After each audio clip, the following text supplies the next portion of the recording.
Hello everyone, how are we doing today? Hope you're all doing fantastic.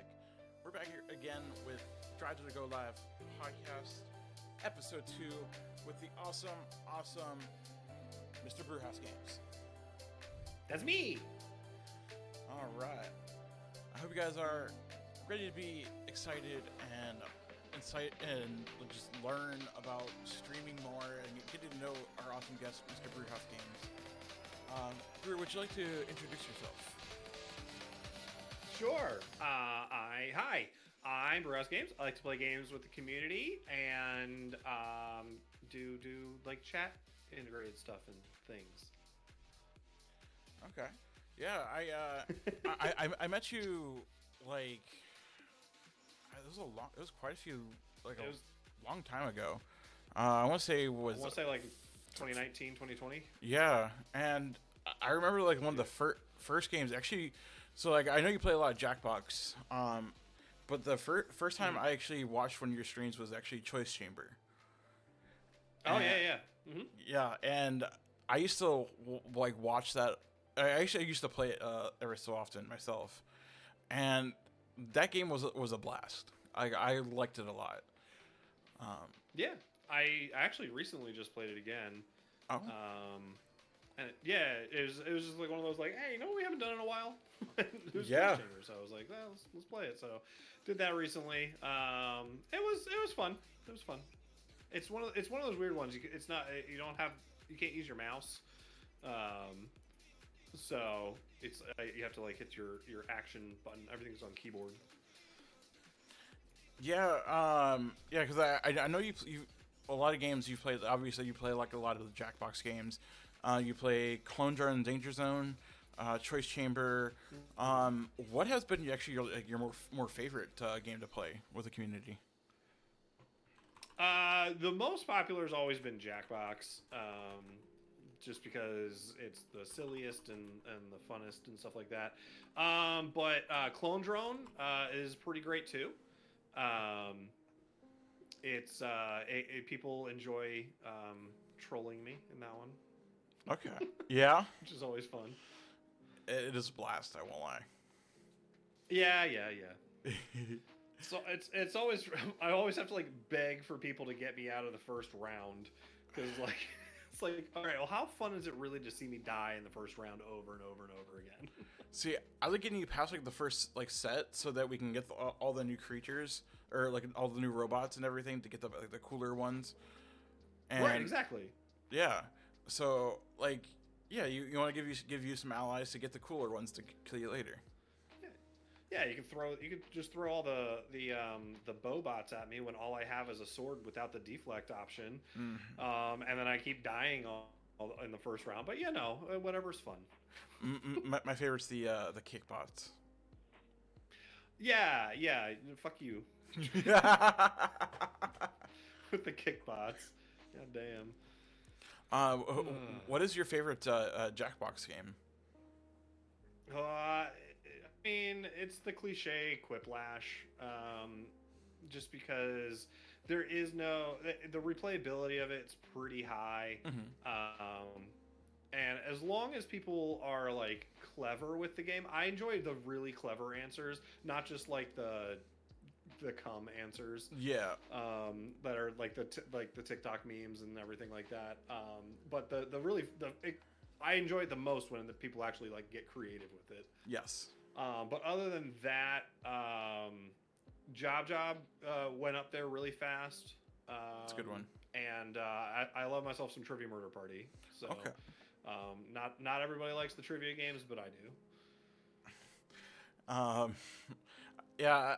One thing I'll definitely say is like I really enjoyed your creativity on with like Quiplash, for example. You did like the kids version, and we put some very adult answers in those kid versions. And it was actually a lot of fun. Yeah, the supposedly like child version or the safe for work version, and then people turned it into not so much that. Yeah, that's always fun too. Yeah.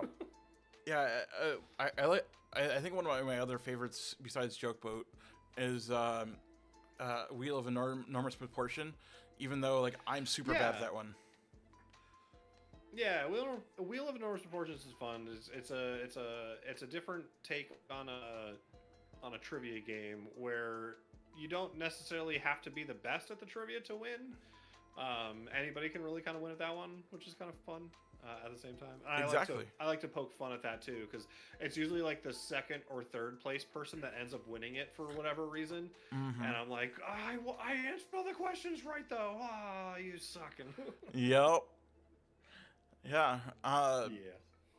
So one question I want to start getting into is how did you get into streaming entirely? It's an incredibly boring story. I was playing I was playing games already with friends, and it was just crappy had just said, "Why don't you just go live?" I'm like, I don't know, like I don't know if anybody's gonna watch it, blah blah blah, this and that. He's like, just do it.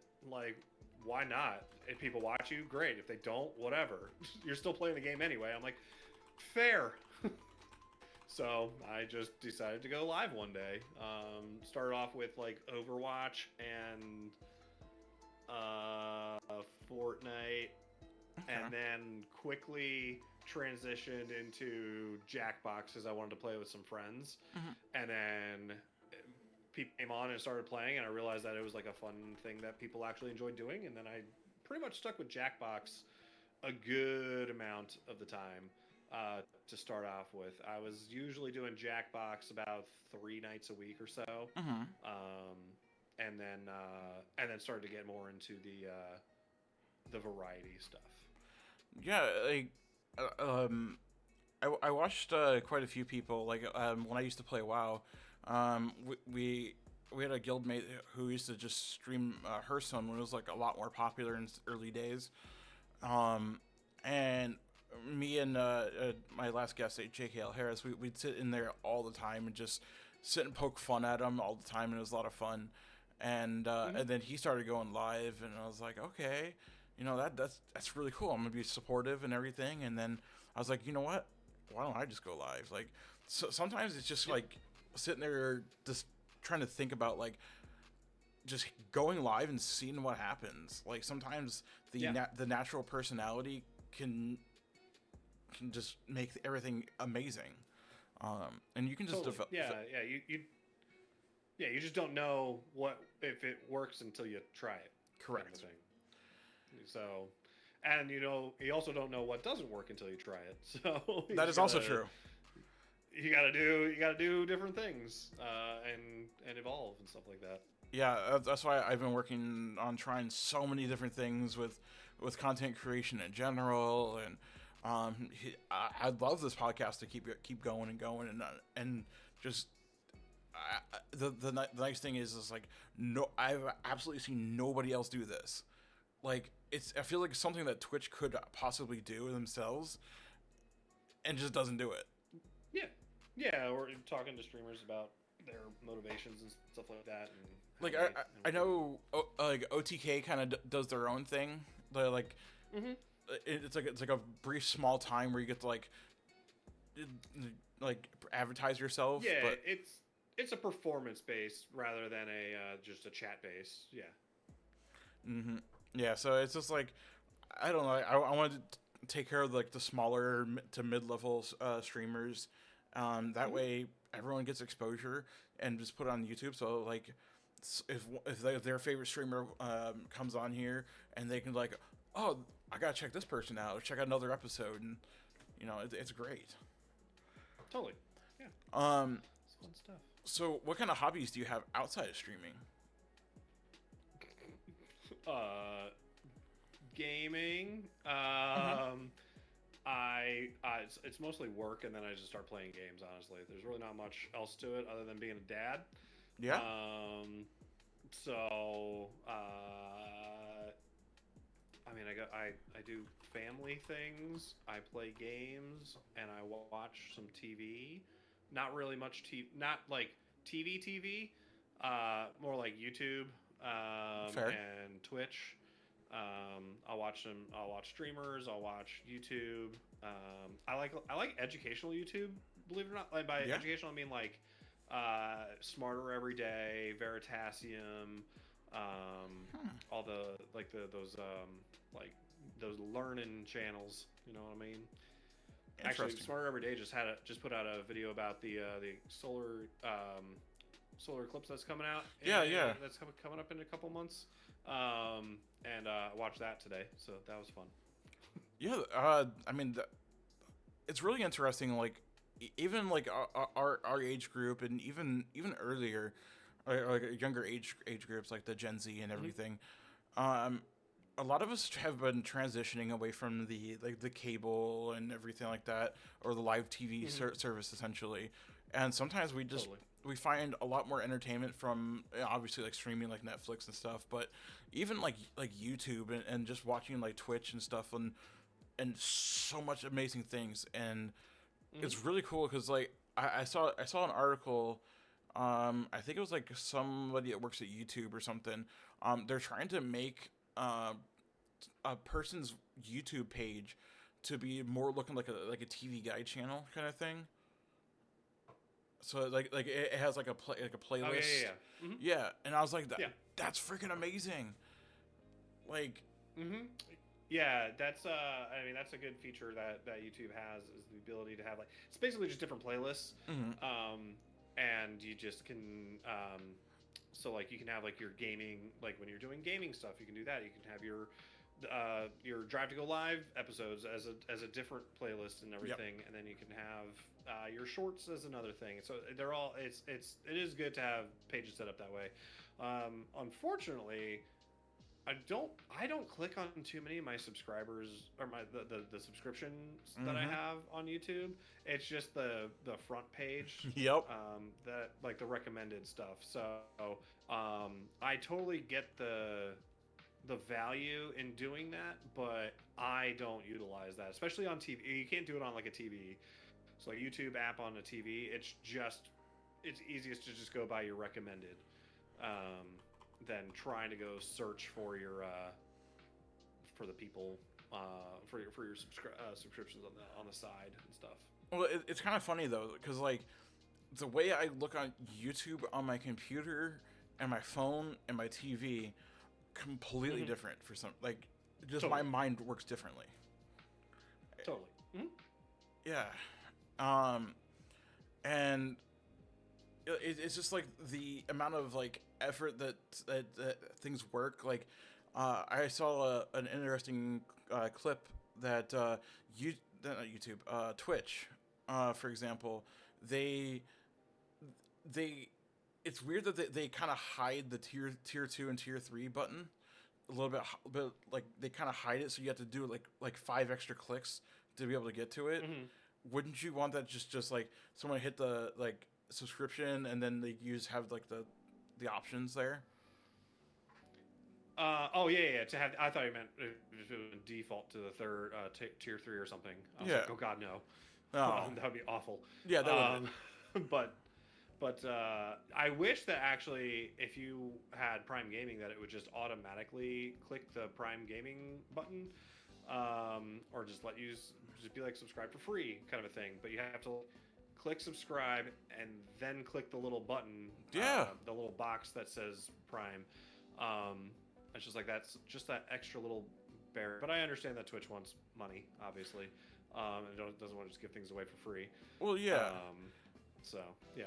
But by the way, if you have Prime Gaming right now, click on that subscribe button. See if you got it available. Click that little box and hit subscribe. And follow if you're not following. Yes. Yeah, all of our socials are pretty much on top of or below us. So make sure to check each one of those out. We put a lot of effort into making our content. So if you're bored and looking for something to watch, we make great content. Try. Also, if you're watching on YouTube, hit subscribe and turn on that notification bell. Yes, every like and subscribe does help. Actually, like I've been doing a lot of SEO research, and like everything freaking counts. Every Oh, yeah. minuscule of everything. Yeah. I freaking hate that. Like how everything Everything. my Yes. brain is mush. Any interaction is good. Comment. Oh, and also comment on your favorite game that you like to play in Jackbox. Ooh, yeah. I also like Mad vs. City too. I know you do. And you said Joke Boat, and I feel really sorry for you. Yeah, It's one of those games that on paper sounded really good, but in practice it's just not. Unfortunately, let's be honest. Even J.K.L. Harris can admit to this. I'm a walking meme. well, no, that's different. That's a good like quiplash kind of a thing. The joke boat where you try to make the really bad dad jokes, they turn into dad jokes that don't hit, and it's bad. it's like you really have to push for them. Mm-hmm. So, yeah. So how has streaming impacted your life? Oh gosh. It has become. I mean, this when you were asking me about hobbies before, I mean, like this is my hobby. Fair. It's a I do like channel dev stuff when I get motivated to do that. I'm constantly thinking of like content ideas and stuff to do.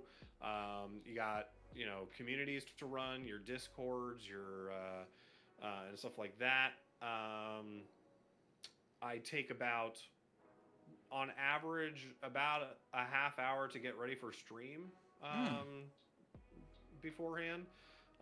Between like I usually do my hair or shave Hmm. or I got to turn on all these lights and stuff like that. Make sure That's things fair. are working. Make sure my webcam is the correct um, colors and stuff like that. Like this is I have my presets that I do on all that stuff. So it ends up being about a half hour worth of stuff between like opening up the stuff and also opening up StreamerBot now, making sure all the stuff works, your channel points, Dixper Studio, all the stuff. So it's like and that's the thing. I'm also constantly looking for things to like not like add or adjust to make things more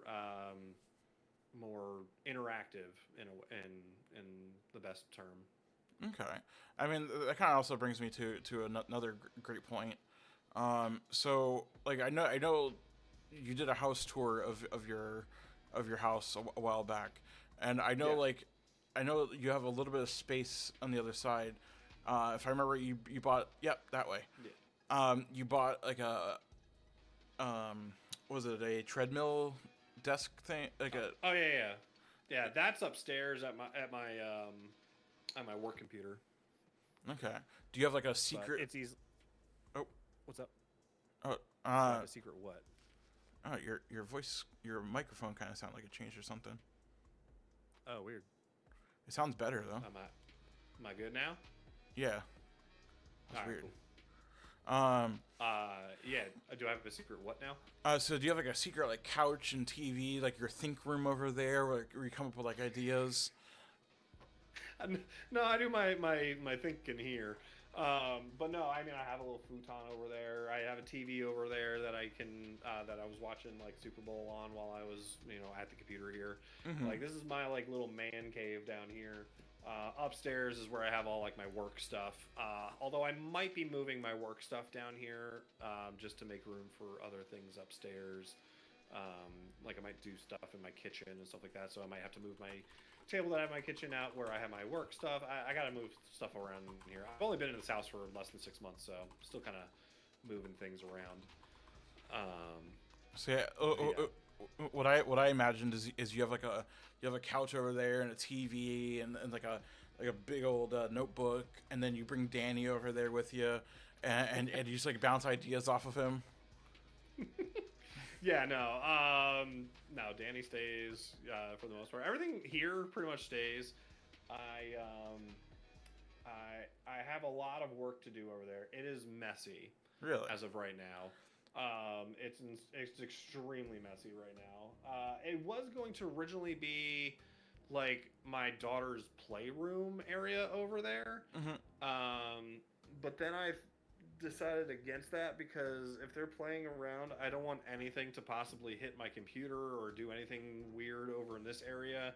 And then I was like, oh, maybe I'll just get a giant TV. And I'm like, well, the TV mount spot is actually like too high because the people that were here before me Mm-hmm. have the mount area for it way too high, and so that I can only fit like a certain size TV there. So I was like, oh, it's not gonna really be a good theater room. Plus, my TV upstairs is bigger anyway. I don't know. Anyways. I'm moving a lot of ideas around while I'm down here and stuff and such. But yeah, no, it's gonna turn into more of like a studio at some point. I want to add um, a green screen spot, which Okay. would be fun to do like if I get a raid or something like that, I'm gonna walk over there and do like a raid scene type thing, Yeah. Or like a different like type of just chatting stream where I'll just be over there doing stuff. Maybe instead of having a cooking stream up in my kitchen, I'll get like a hot plate or something like that and bring it down over here. Because there's really not much room in my kitchen to have a stream necessarily. Okay. Plus, then I can have I can just run wires instead of having to do a wireless thing up there, while having chat in my computer down here, kind of a thing. So it's a work in progress. It'll be an ever evolving room, and I want to do stuff in this area too. Still, I just haven't gotten around to it. / I need to save up some money to do all that stuff. So yeah. Fair. So what you're saying is we need to,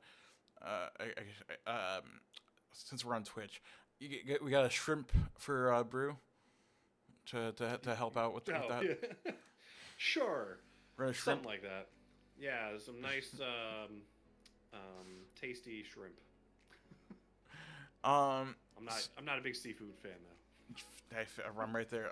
Ironically, I live in Florida, and when I tell people I don't like seafood, it's just like, really? I'm like, yeah. I'm in Jersey. I kind of get the same thing too. So yeah, because I'm not in like Maine, where it's like I don't like crab or something. Yeah. So who would you say would be like an influence to you? Oh God. As far as streaming, there are a ton, which I think is like kind of like the best thing that you can do is get ideas from as many people as possible, but make them your own, kind of a thing. So like the time warp thing. I don't know if you remember the time warp thing for my webcam. So I just brought that back. It's better than ever. It's gonna be. It can go from any direction now. It can go left to right, right to left, up and down, to bottom to top, and then also from the corners as well. So it can come from any corner basically around the screen. And then what's going to happen? So like I've seen that. I got that from Duty Beard. Okay, yeah, I remember. Or him. And I saw his video on that, and I'm like, what can I do that's different about it? So I have it. I figured out how to then, after it does the time warp, it takes a screenshot of this scene.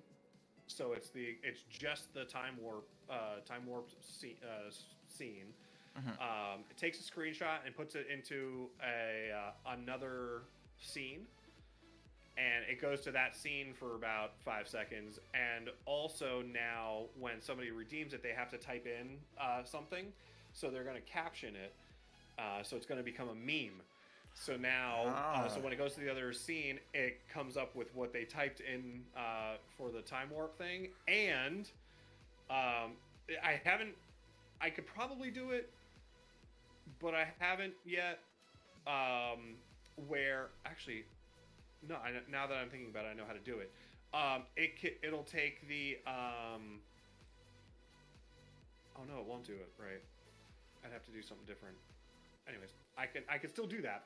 Uh, I'm thinking 10 steps ahead of where I'm talking.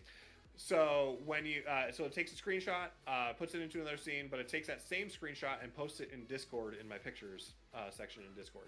Huh. So every time warp will now have a permanent space in the Discord. So they type in like streaming got me feeling like, and then put it on the top and. Mm-hmm. Okay. Yeah. Yeah, It's gonna be great. It's debuting on tomorrow. So guys. I just got it figured out yesterday doing some channel dev stuff. So it's gonna be some fun stuff. Yeah, definitely stop on by his stream tomorrow, and save up those channel points, and redeem the hell out of that because it is a lot of fun. Yeah. It's because it's now much more intrusive of a thing rather than just like a passive like haha go look at this kind of a thing, or look at this the camera that's being silly at the bottom, or now it's silly on the just chatting scene. It's since it goes into another scene and it posts in Discord and everything like that, so it's worth 500 channel points now as opposed to 250. So yeah, I'd pay 2,000 for it. Yeah, but I don't want it to be too much, but at the same time, it's got to be like I don't want it to be like a random first person following for the first time does it within like the first 2 seconds of them following, and them saying something rude. Thank you, Ben, for the shout out. Thank you, Ben, for the shout out. I saw your episode, parts of it. I didn't get to see the whole thing yet. Not yet. It's on YouTube. Yeah. Is there anybody that in the future, like I know you do like a lot of collaborations with like Suncracker and Teal. Is there anybody like you haven't been able to collaborate with that you'd like to?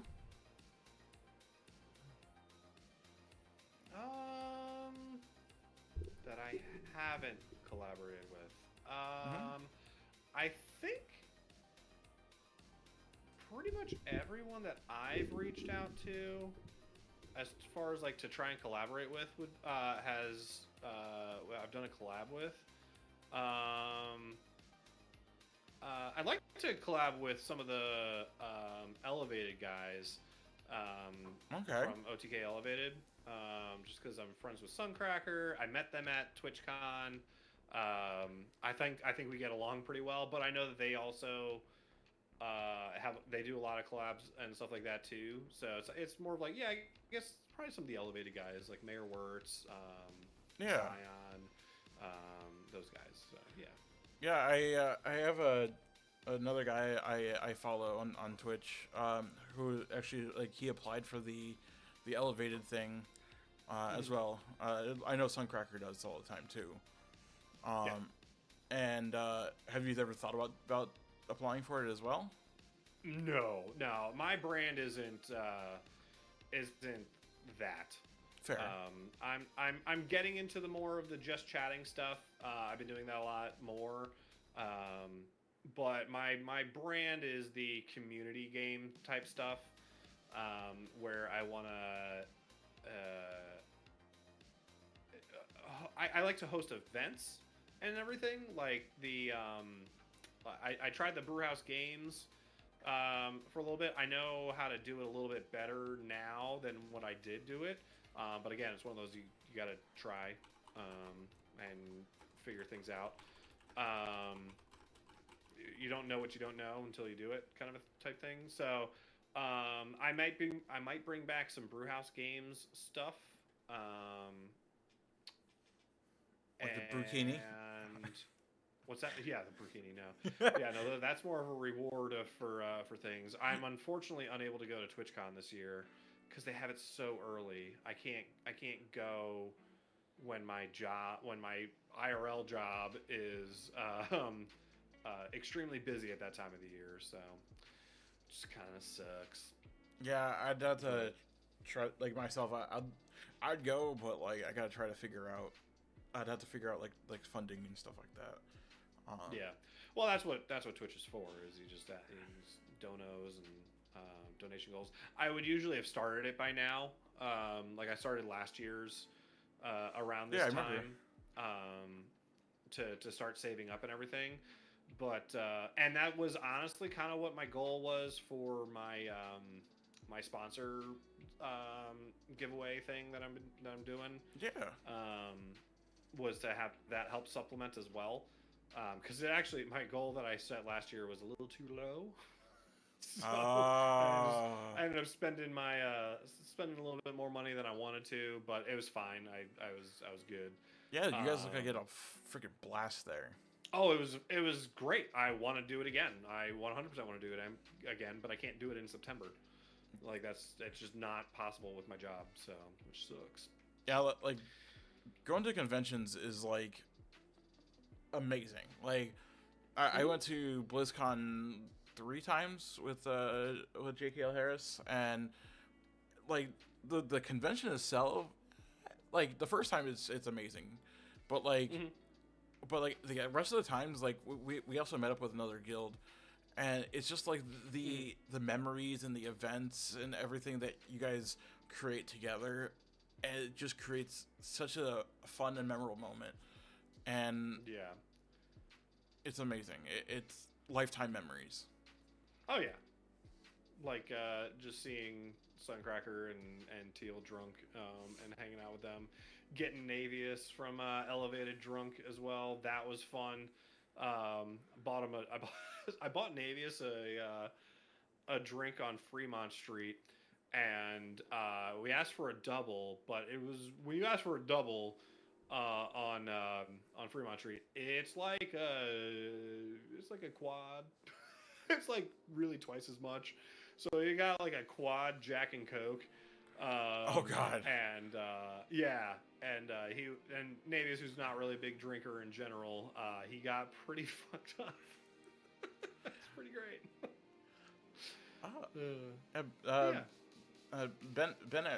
Ben reminded me that you guys met up at each other at BlizzCon. Yeah. I forgot about that. Yeah. Yep. Yeah, we ran into each other at the foods. Yeah, and with FJ as well, if I remember right. Mm-hmm. Yeah.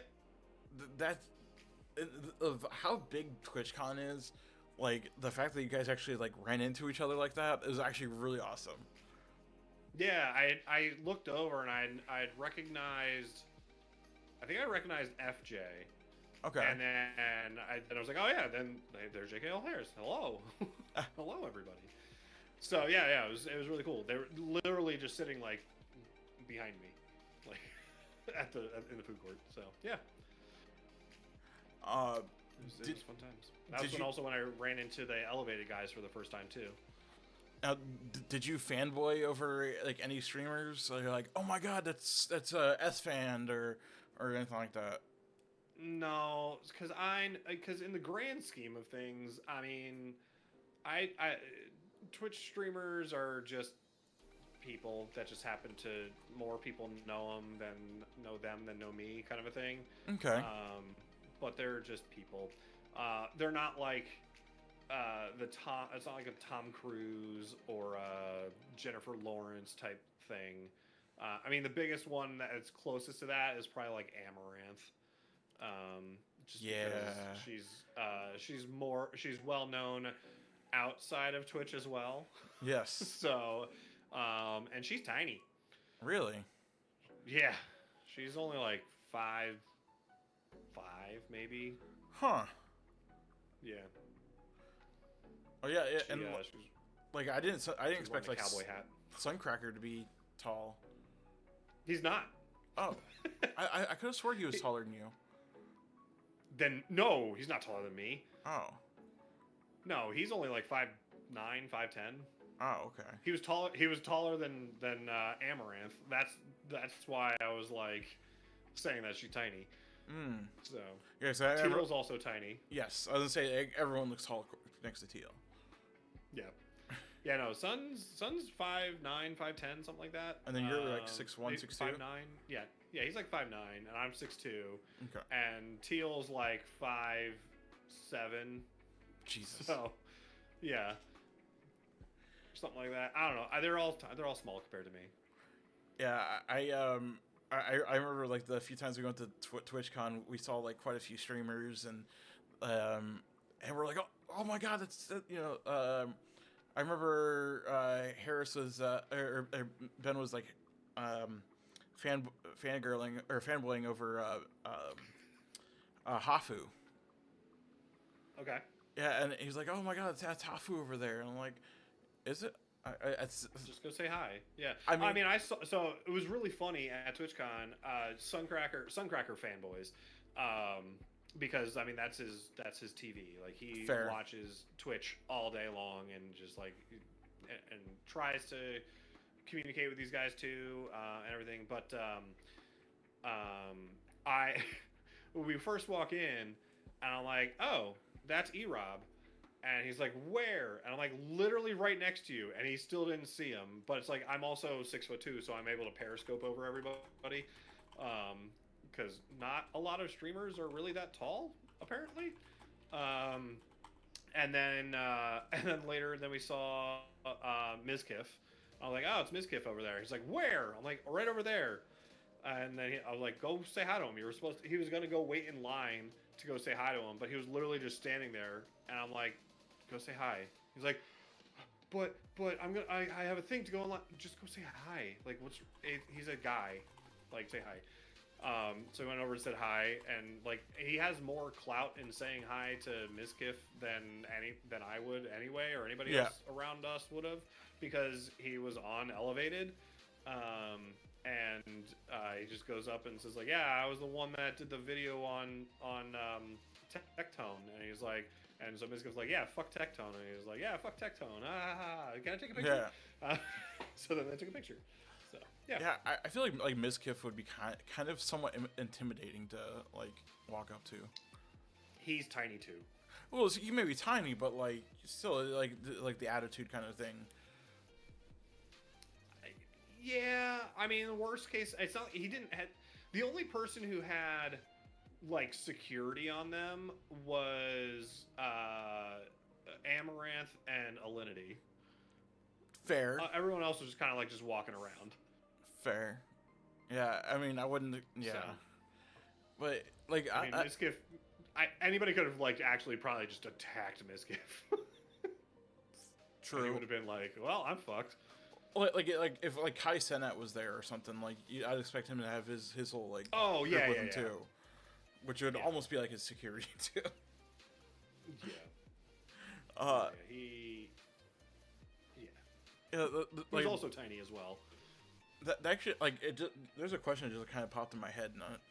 Do you ever sit and think it will get to a point like anywhere in the future that like streamers will actually be on level with as celebrities? I think to a degree they are already. For some people,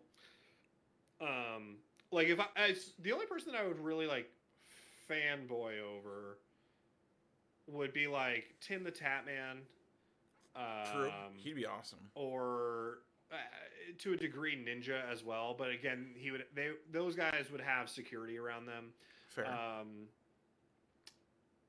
And everything. So like as far as like they're like in my opinion, they're like the top tier type people. They're the celebrity status people. Ninja more so just because Ninja's in the mainstream media and everything, so he's more of a bigger household name than really any other streamer. Yeah, because I've seen him on like one of those singing competition shows. He was on Masked Singer.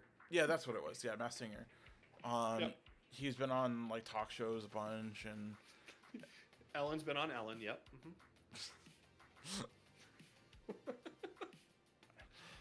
Yeah, and then like Tim, like obviously like he's had game sponsored stuff. I know he gets like big deal stuff with like the Cowboys because he's a huge Cowboys fan and everything. I remember there was like one time like I think he streamed at AT&T Stadium if I remember right. That was actually pretty awesome. Yep. Yeah, him and like Dr. Disrespect too. I'd be into by Dr. Disrespect. True. Yeah. So, but he's huge. he's much tall. He's taller than me. And more jacked than me. Oh yeah, I mean that's his whole intro. He's like 6 foot. He's like 6'6" or something like that. Oh wow. Yeah, he's like what's his intro? What's the? Yeah, just not hopefully in the bathroom. Yes. How tall is Dr. Disrespect? He is 6'8". 6 foot. Jesus Christ. Yeah. Dr. And jacked. And he's, God damn it. Yeah. Then yeah, he'd be super intimidating. Yes. Oh my. Tim's only 6 foot. He's about my height. Yeah. But he's just a big guy. So. All right. So another question. Kind of thinking also in the future, what do you think the future of streaming will be like? Like any specific categories, any specific things that are gonna go on, like any types of like anything in general.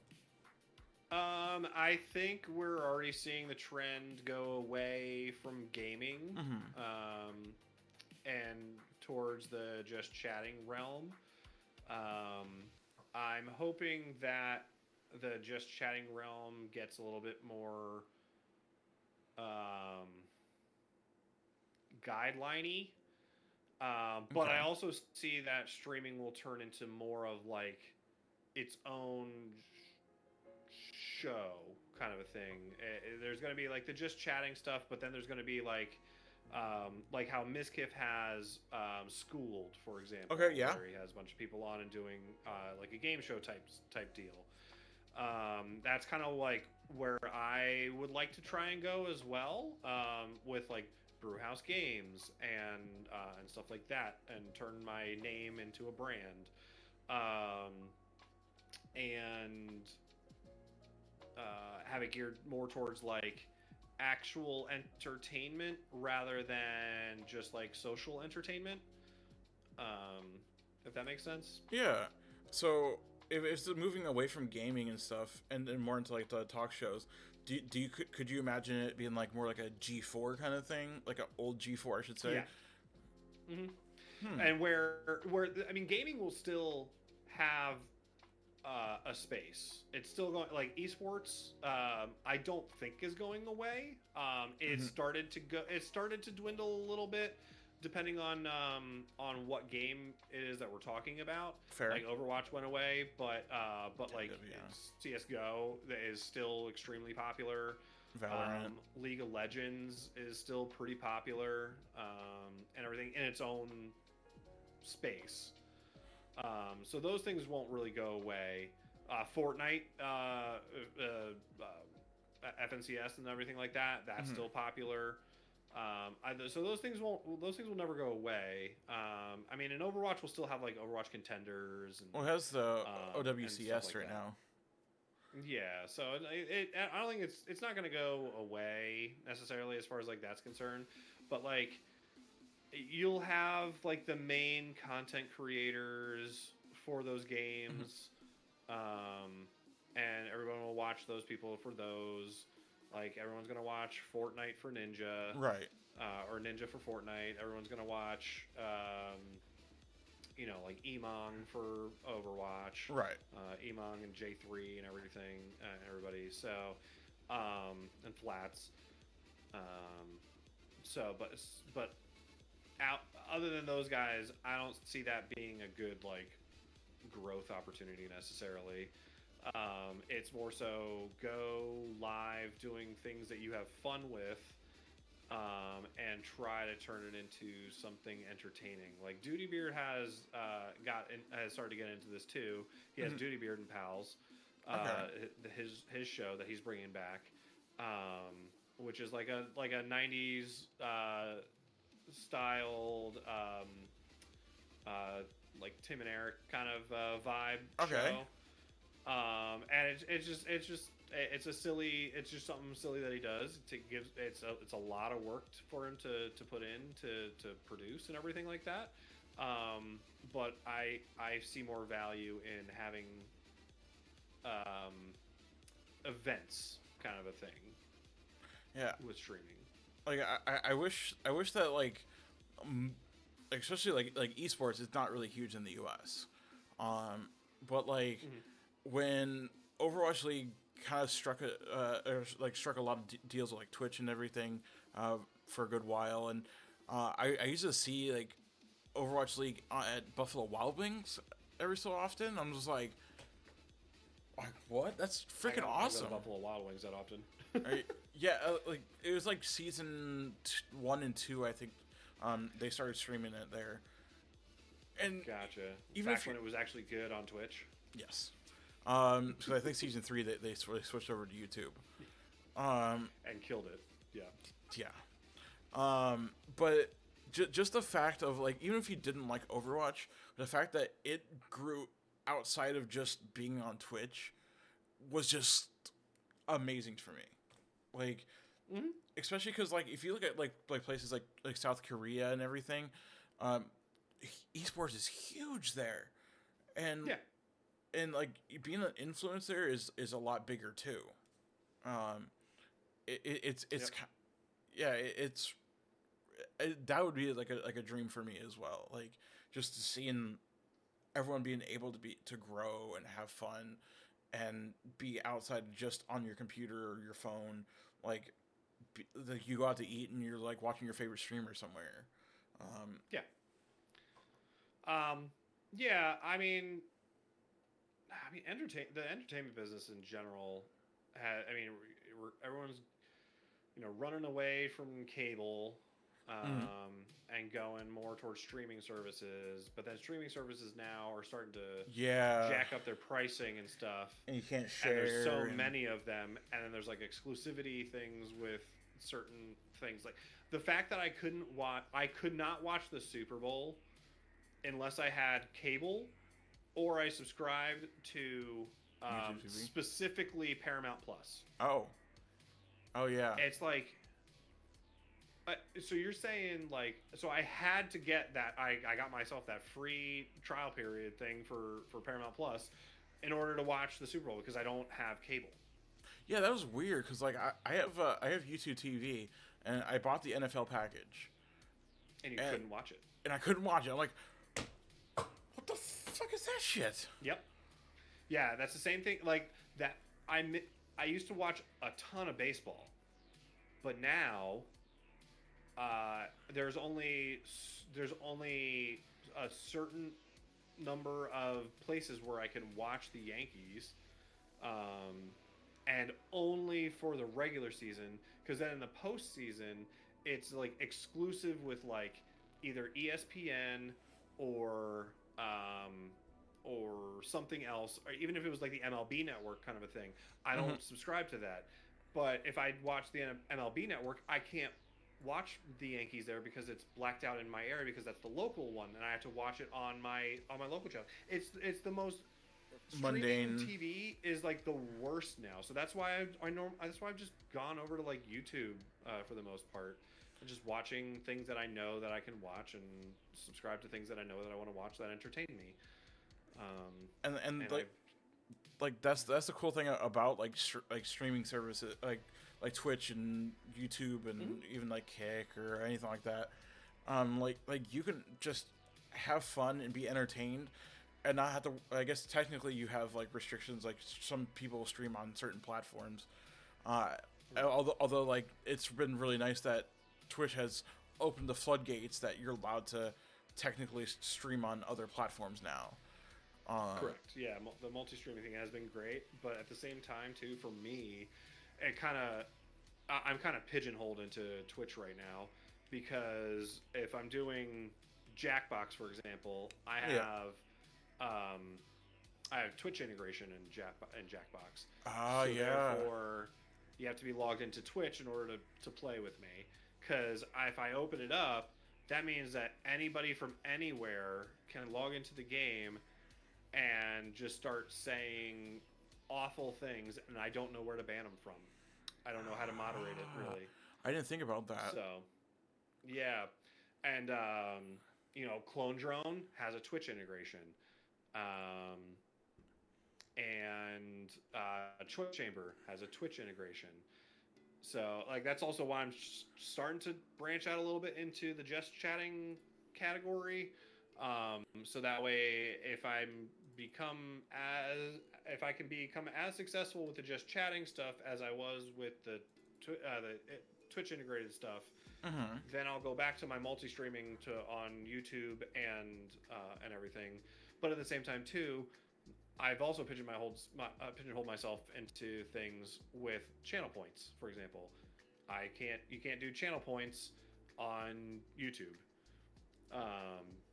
So True. like somebody does time warp on Twitch, they can only do time warp on Twitch. They can't do time warp on YouTube. So unless I can figure out a way to have it bounce over there, like if I could do a command or something like that, but then it's like a time, you can only do that command every so often, but then you need like I don't know. Yeah. YouTube needs to come up with channel points. True. Yeah, because I know somebody who streams, and I know a lot of people that stream, but right.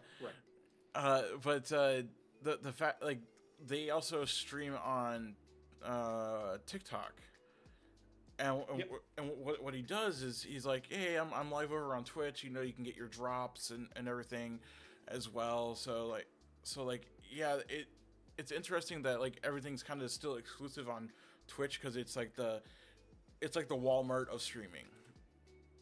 It's weird to say, but like, yeah, it's the Amazon of streaming. Yeah. Literally. Yeah, because I guess like Amazon, this is gonna sound really bad. Amazon is a little bit more classier than, like, yeah. I don't know if it was the last time there's a Walmart like a minute away from me, and it was probably like the worst Walmart in the entire city. Well, yeah, that's the statistic. There's a Walmart within 15 minutes of anybody,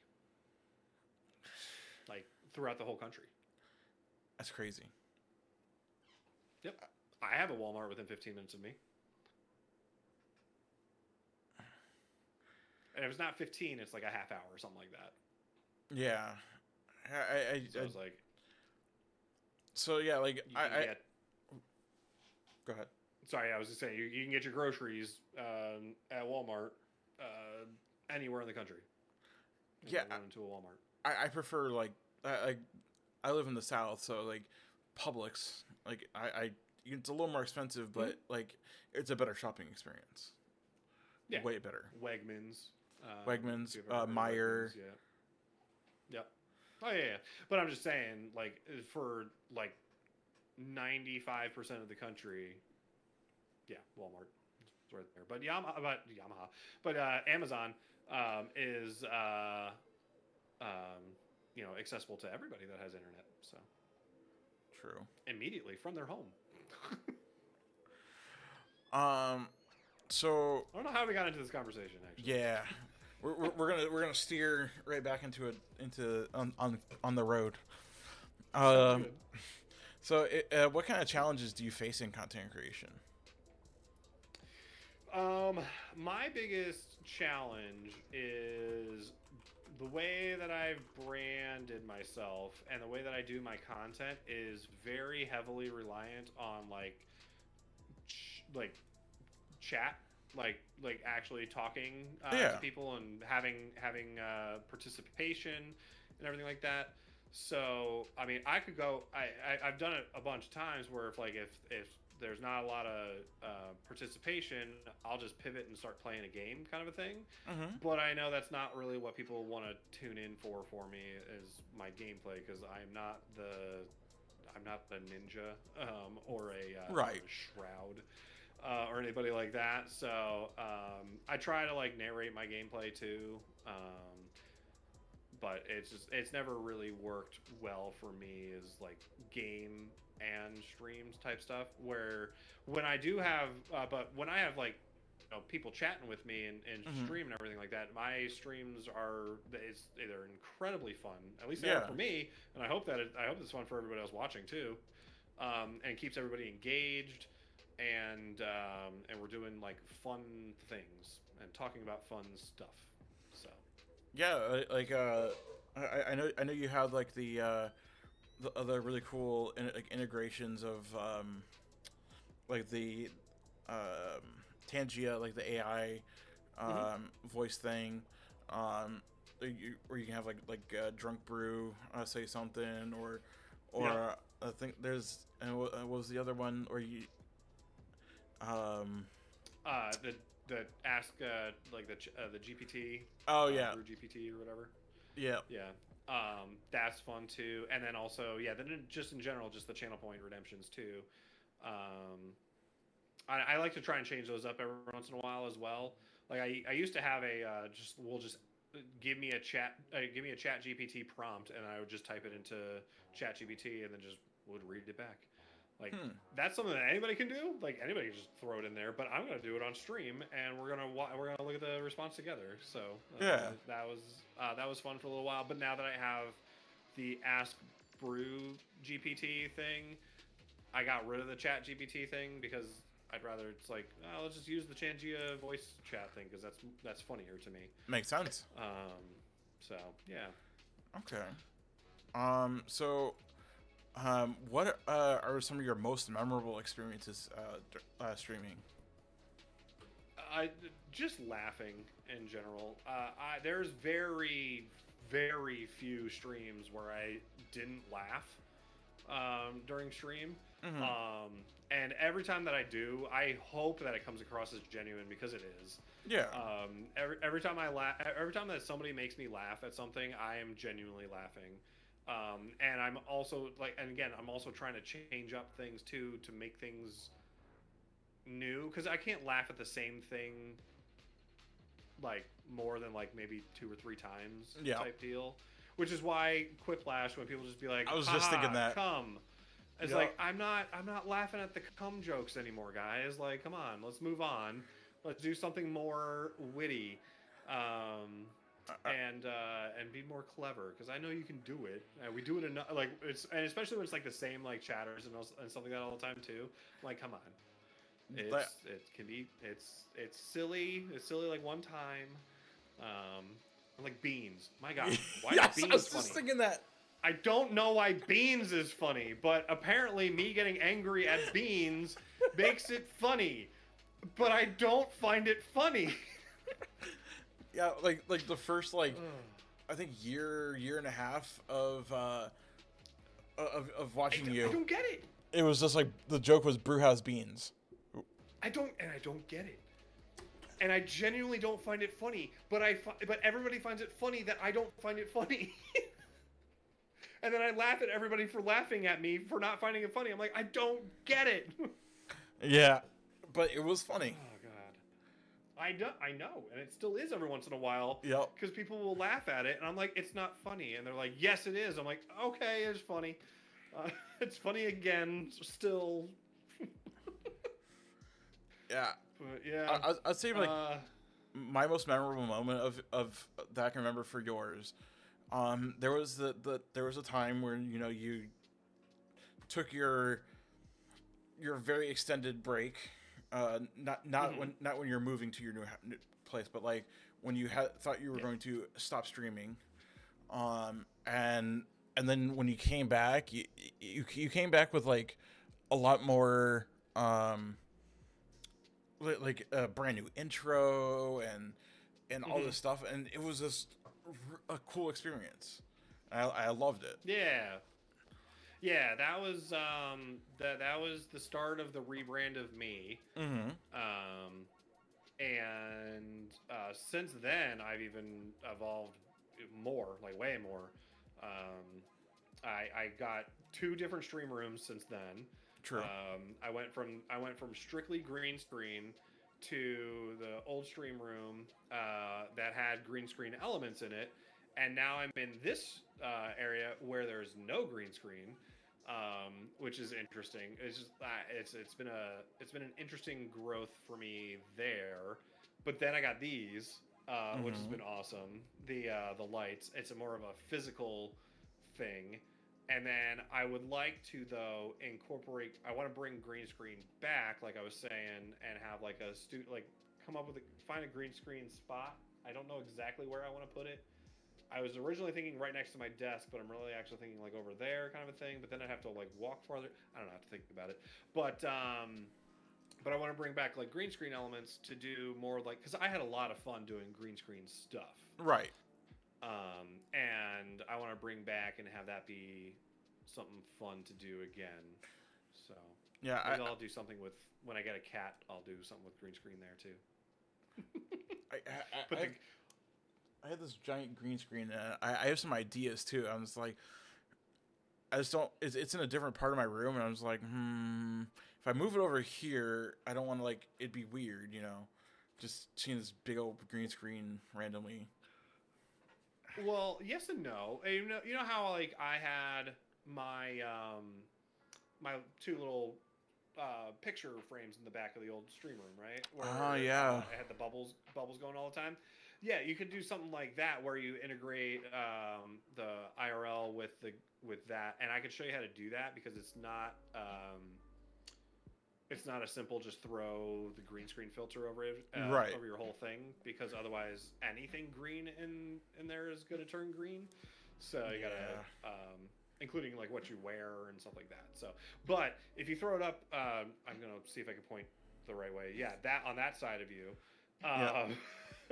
on that wall there, you can make it, as long as you just gotta get the good lighting on it. Make something interesting over there. Put your chat over there or something, kind of like what Suncracker does. Oh yeah, I think Duty does that too, doesn't he? No. Oh, I thought you had like Duty a scene. He doesn't have green screen. He has a separate. So he does what I'm thinking about doing, where I'm having a whole separate section of a green screen. So he'll change scenes and then go walk over to his green screen. Dr. Disrespect does the same thing, where he has his studio that he walks over to, and I can make that the bar kind of a thing. I can go walk over to the bar. So you're gonna be the bartender. Yeah, exactly. Like, how can I help you today? We could do. Yeah, exactly. We could do other just chatting stuff over there. So. That's actually pretty cool. Yeah, it's stuff that's, streaming has just it gives me a creative outlet to continue or to kind of like it's a creative outlet. That's really all it is. Otherwise I don't really have anything else that I do that's really creative necessarily. It's like I work and I play games. It's not really creative. I'm a creative guy. I went to school for music education. Hi, Kitty. Hi, Fergie. Fergie wants to say hi. Just hi, Fergie. No, it's okay. Better content than looking at me. Did she just hit the microphone? Yeah. She wants to be a pain in my ass. But yeah, I need that like creative outlet in some way, and this is something that lets me be creative.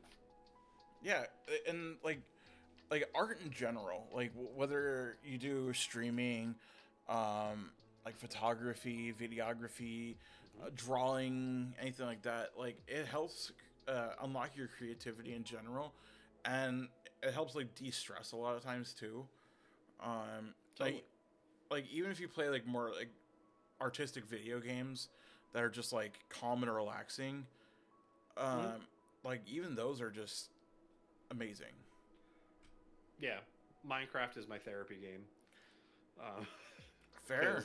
It can be mindless, and you start making something, and when you're done making a thing, you're like, look what I did.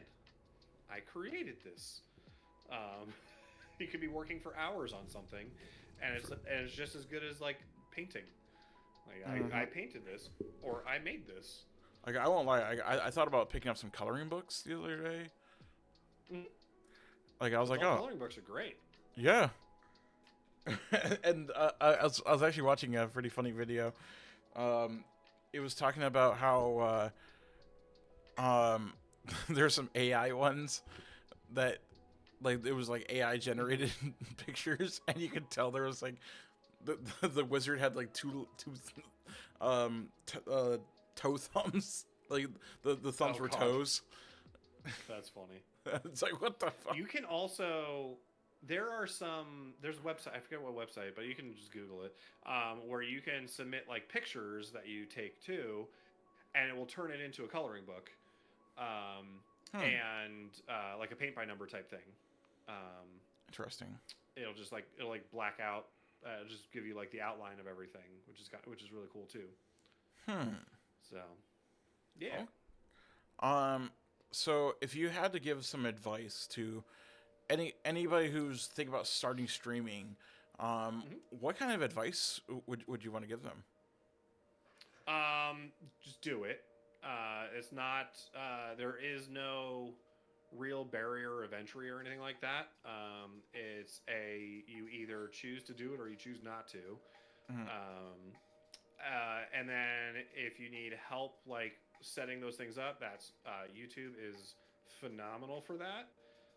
There are so many um, YouTube tutorials and like general guidelines on just setting up your stream. Um, Whereas back in 2018 when I started, there were a few. There wasn't a Yeah.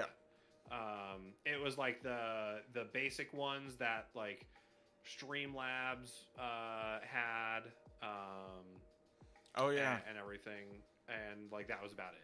So Streamlabs OBS is extremely easy to get started with. OBS Studio is a little bit more involved, but again, there's more tutorials on OBS Studio setup than there is anywhere else. And then just in general, find something that you are passionate about and something that you enjoy doing, because nobody likes, I mean, there's like rage streamers and stuff like that that are out there, True. and that they're interesting to watch. If you're into that whole like rage, laugh at people raging type stuff. But in general, the more popular people are the personality streamers, like people with actual personality. Mm-hmm. And it doesn't matter what they do or play or say or whatever. They're just the more people will watch them more. Where as opposed to or unless you're like extremely gifted in something, Yeah. and if you're extremely gifted in something, I don't know why you haven't been streaming yet anyway. Fair. Because if you're like, it can be considered a professional at whatever it is that you do, whether you are a professional DJ, a professional CS:GO player, a professional um, beatboxer, or whatever. I don't really know, but if you can do anything like that, then you should be streaming already. But in general, though, focus on your personality, and you can focus. The way you focus on your personality is by doing something that you enjoy. Yeah, I remember like talking to like a lot of people. Like I deal with a lot of people who want to start content creation at work, Mm-hmm. and 1 second, Fergie goes down. Yeah. Bye. I always Bye, tell Fergie. I always tell them like maybe like Streamlabs is probably like more for newer people.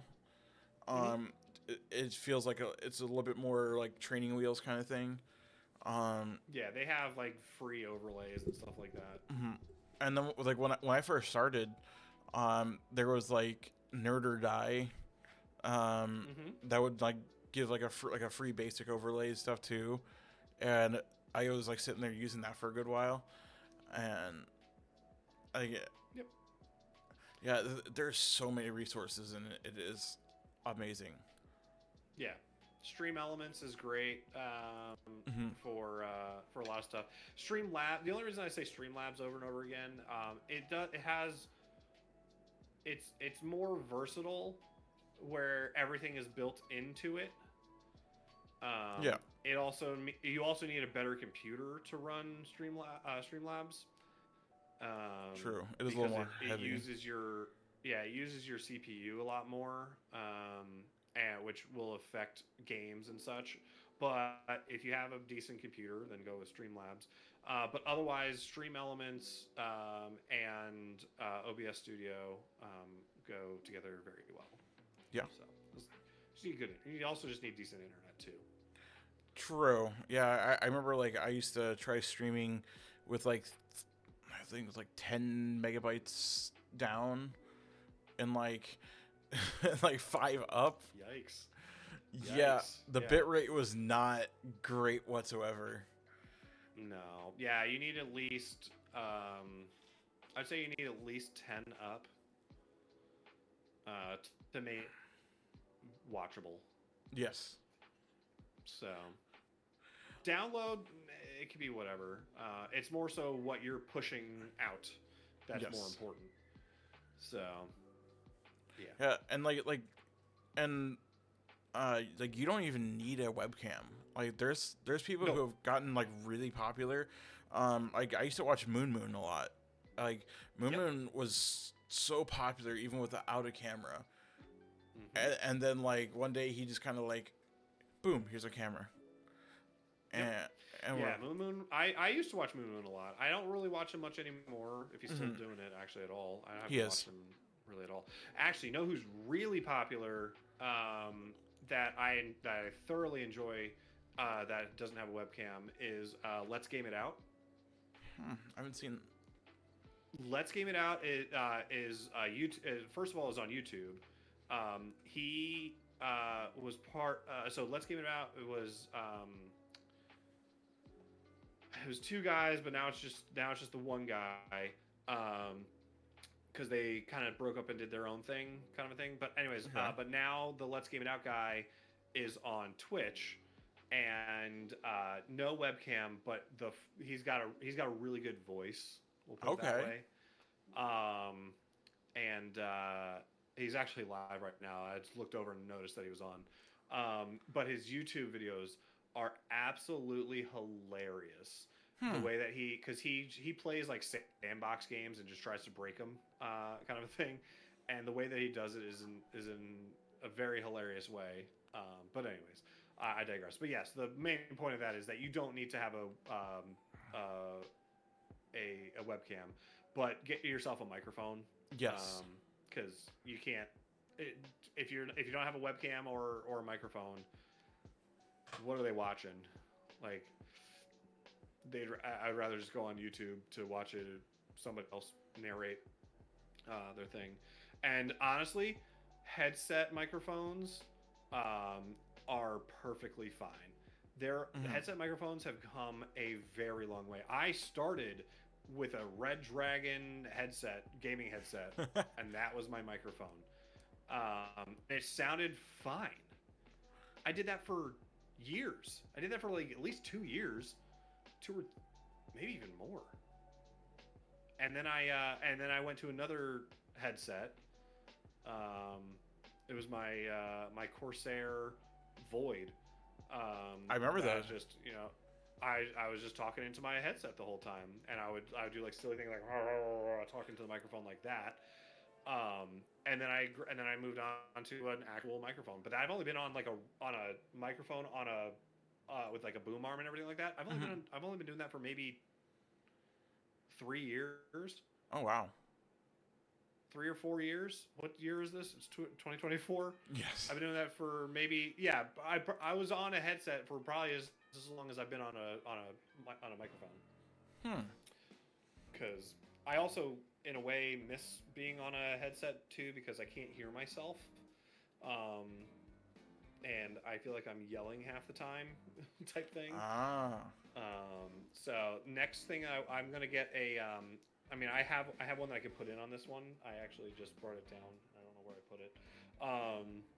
It's somewhere on my desk, somewhere around me. But I'm going to probably put that in.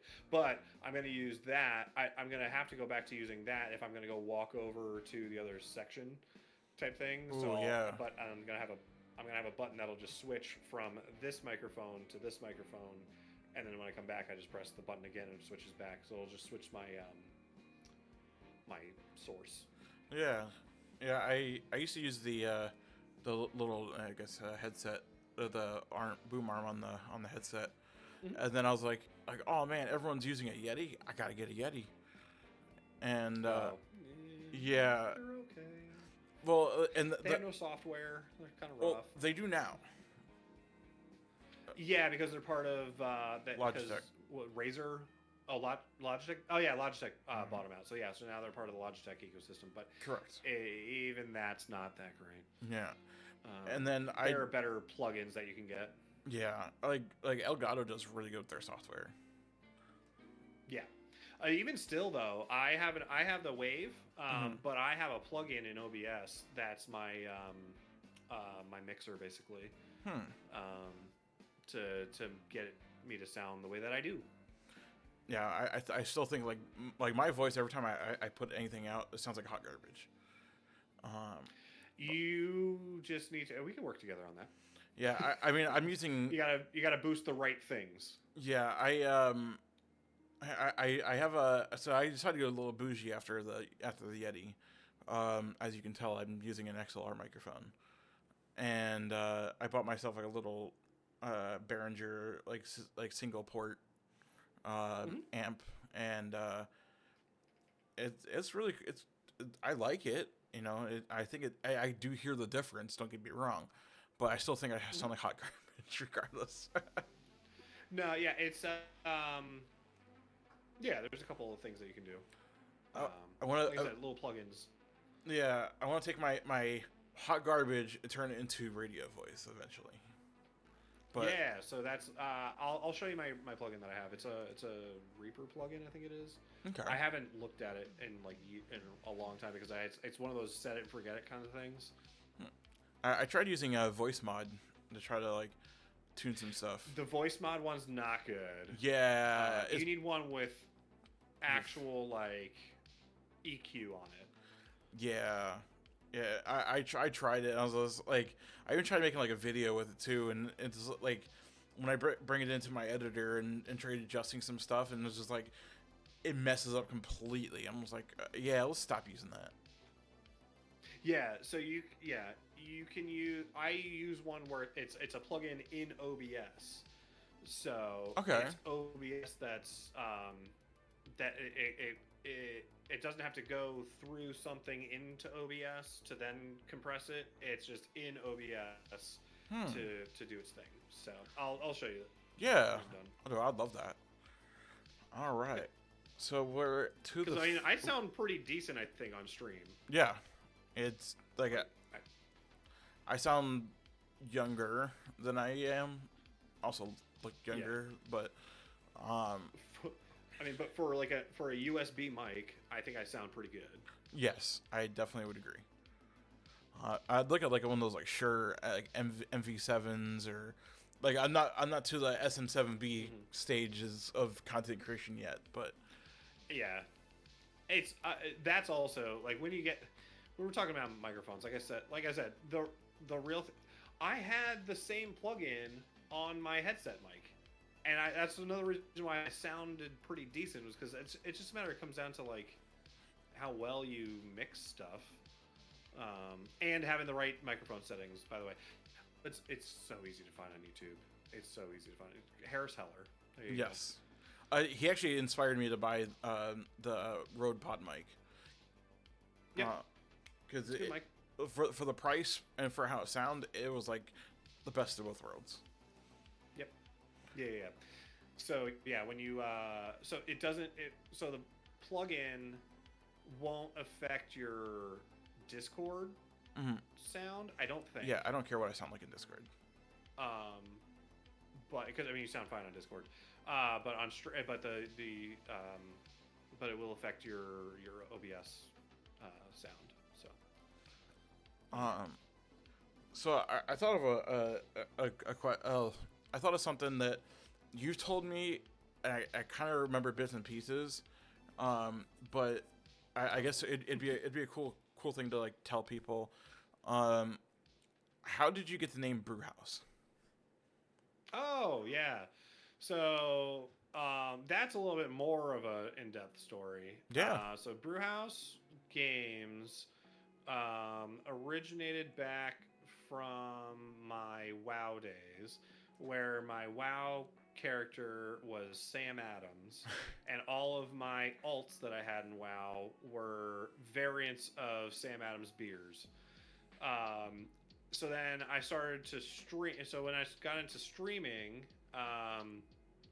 I they it was like a I can't stream under the name Sam Adams because that's a brand, and I don't want to get sued or anything like that. Not that I ever would have anyway, but I'm just like, I'm always like thinking about long term things. Whenever I start something, I just think about it, what it's going to be long term, Right. at least to a certain degree. So I'm like, all right, I got to come up with a new name.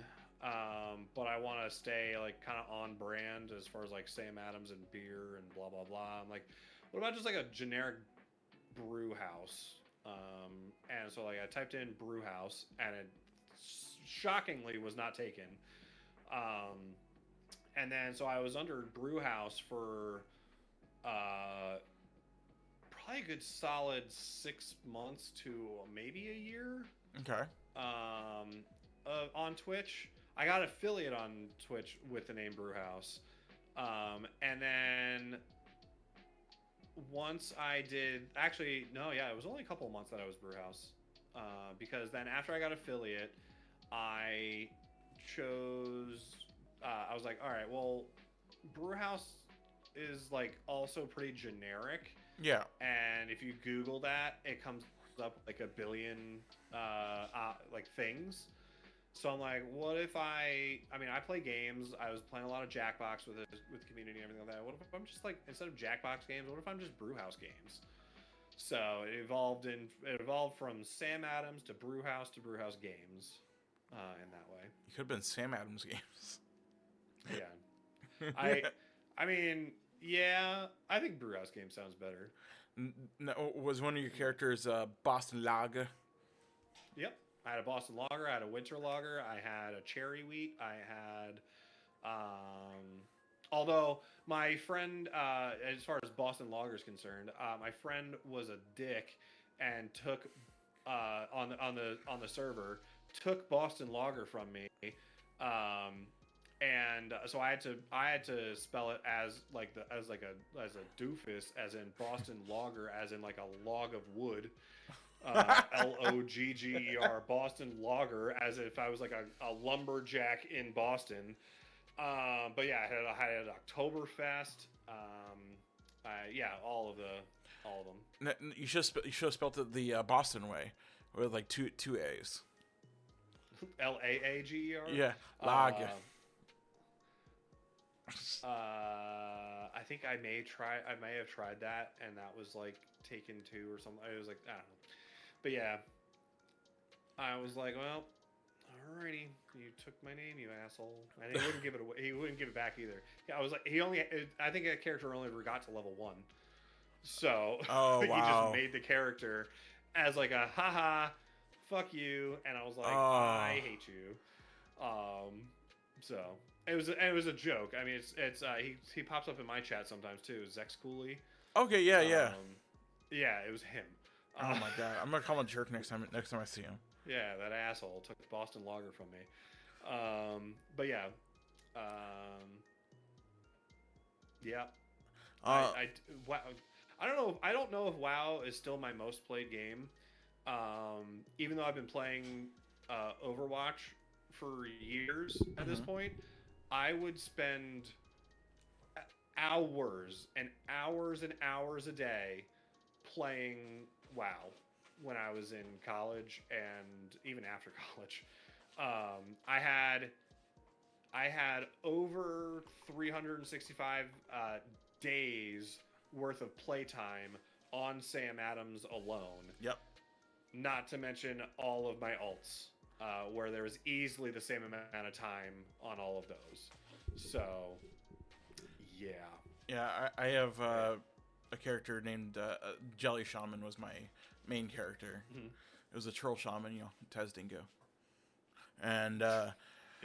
And it has like over 400 days played. I was a Tauren Druid, so. Hey, yeah.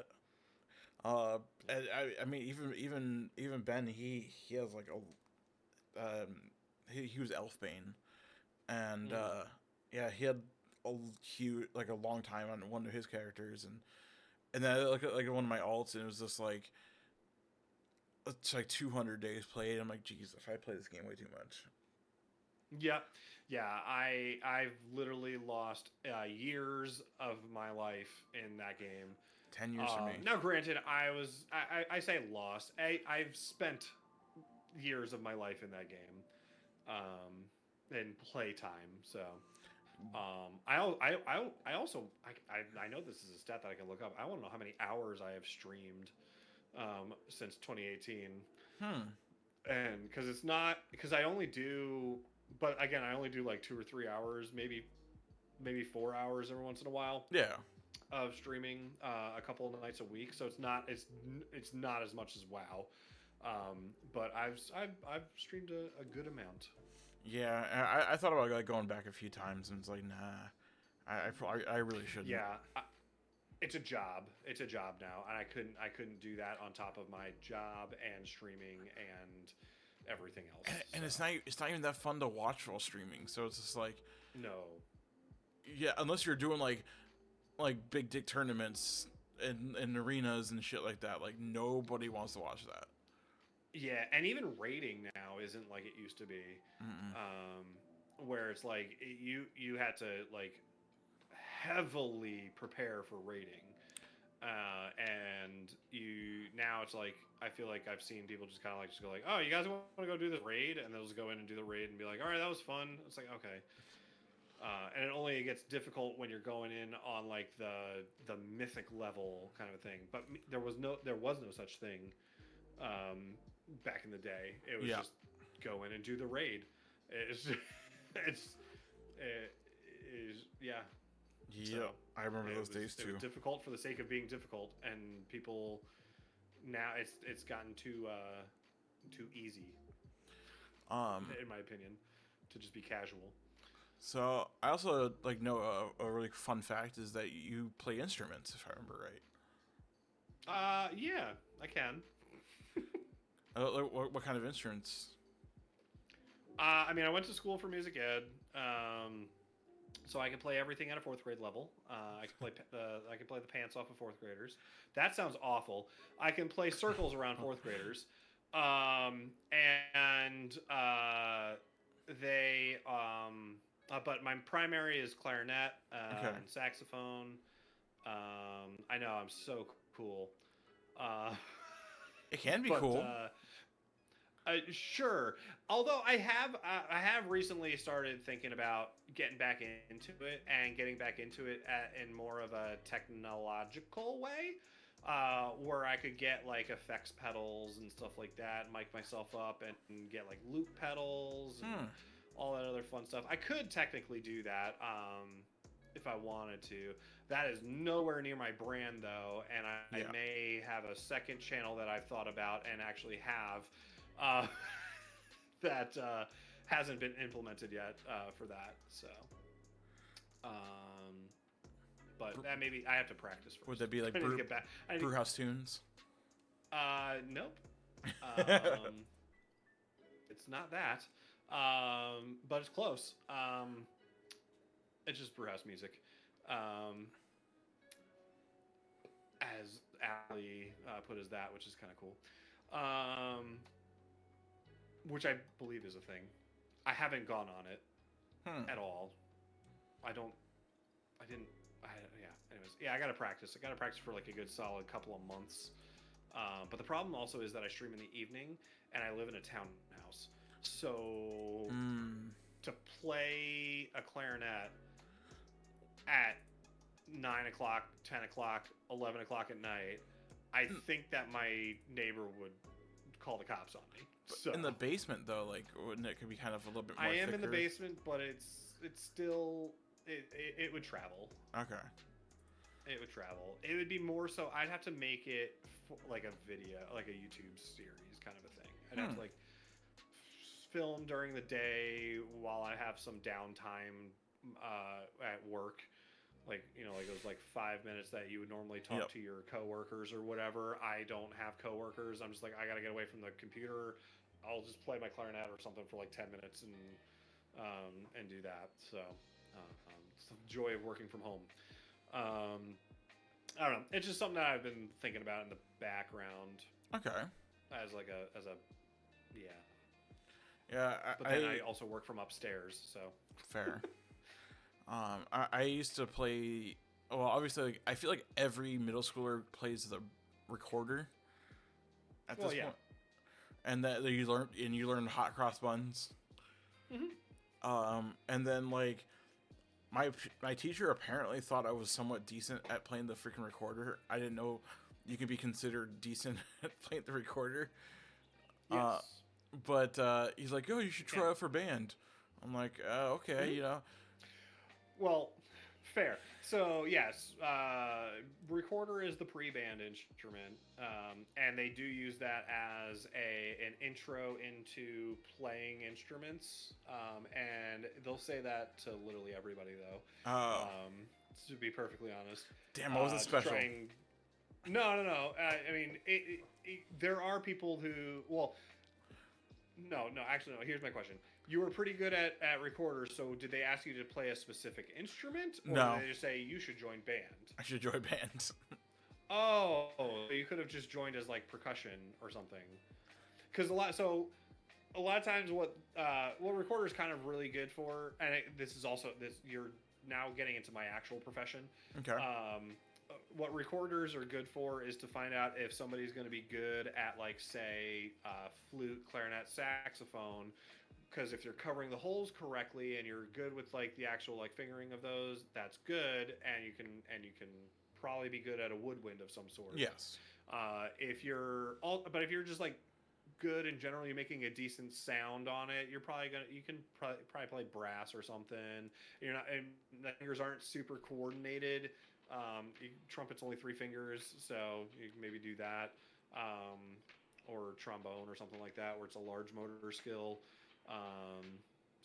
And then if you're able to keep time really well on recorder, maybe you're good with rhythm and percussion. So there's reasons for it. Yeah, I wanted to like. So what happened is he's like, "Oh yeah, show up to the school at this time," and so I went to this room, and he goes, "What instrument did you want to play?" I was like, for some weird reason, I wanted to play flute. Okay. Yeah, and he's like, "Your lips are too big." I'm like, fair.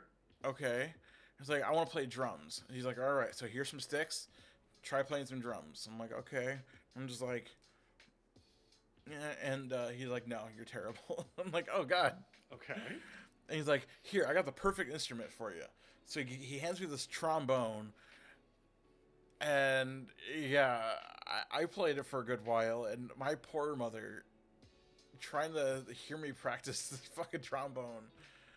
Hours At least it wasn't oboe. And it wasn't. I guess tuba would have been worse too. I mean, but like, tuba's not bad. And at least it'd be bad expense wise. But there's also some instruments that like if you play, I even if you don't play at a great level, you can kind of like still like okay, you know, like a drum, guitar. Like sometimes guitar doesn't sound too bad if you're like at least like making a rhythm, but like I feel like a lot of like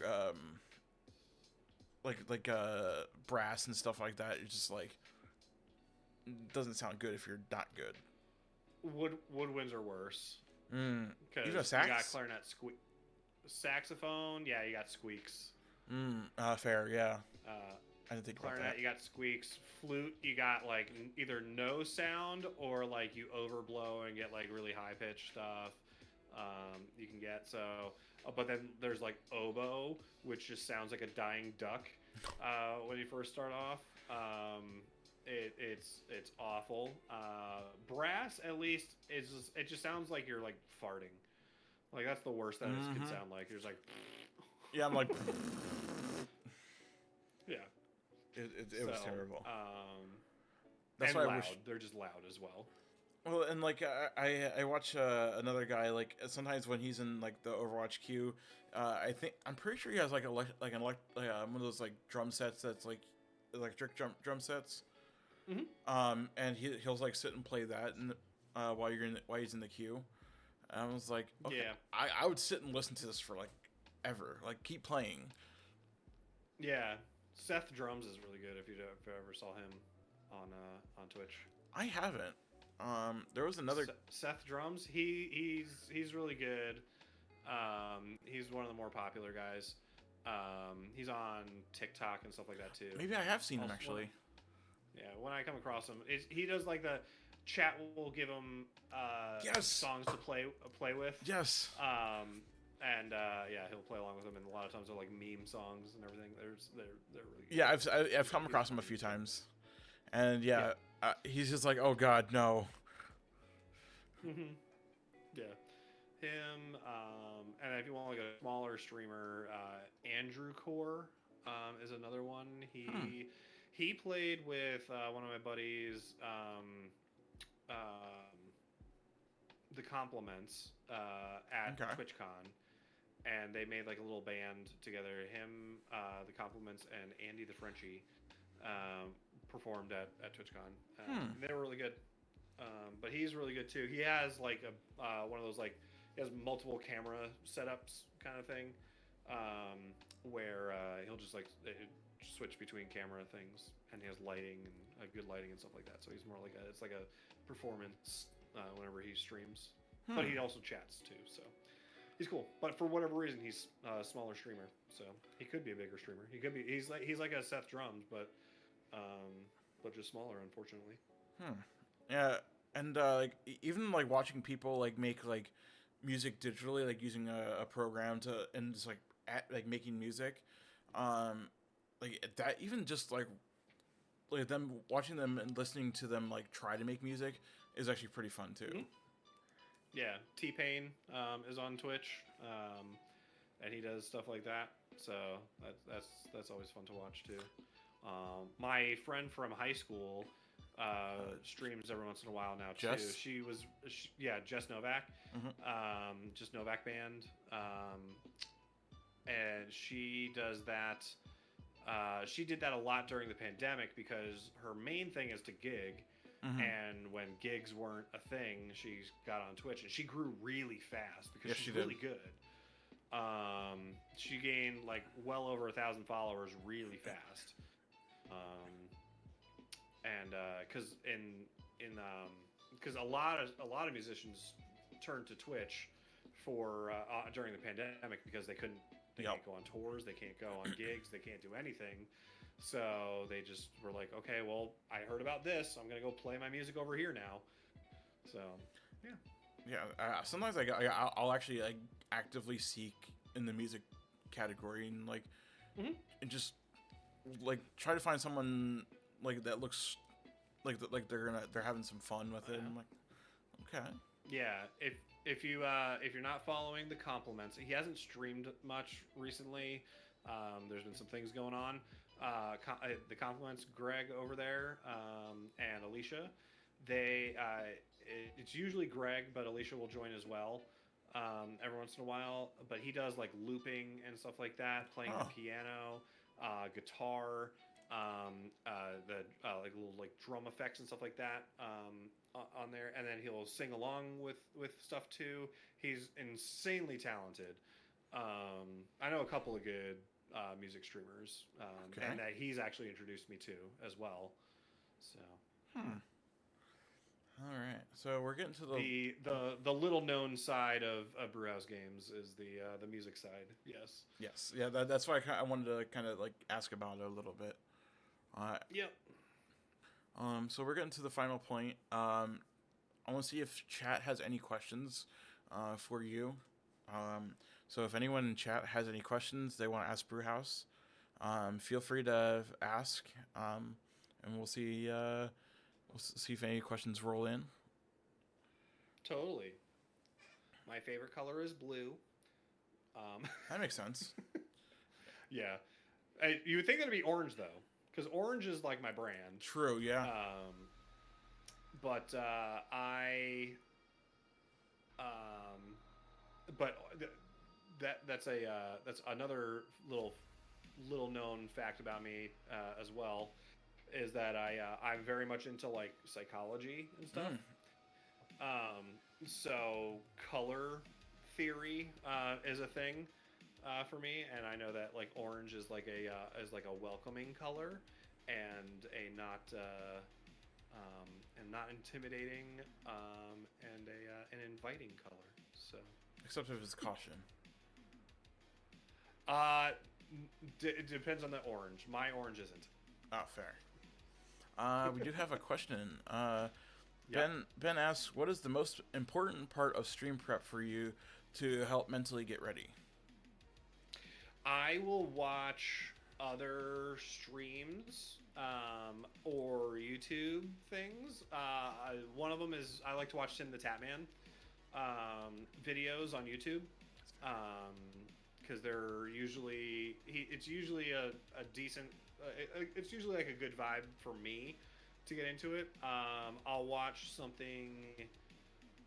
Um, I try to stay away from something that will turn me like um, that's either like going to be boring, or as much as I said I enjoy the educational things on YouTube, I won't watch those like a solid hour before stream, because I don't want to go into my learning phase of things. I need to get into like my streaming phase. Right.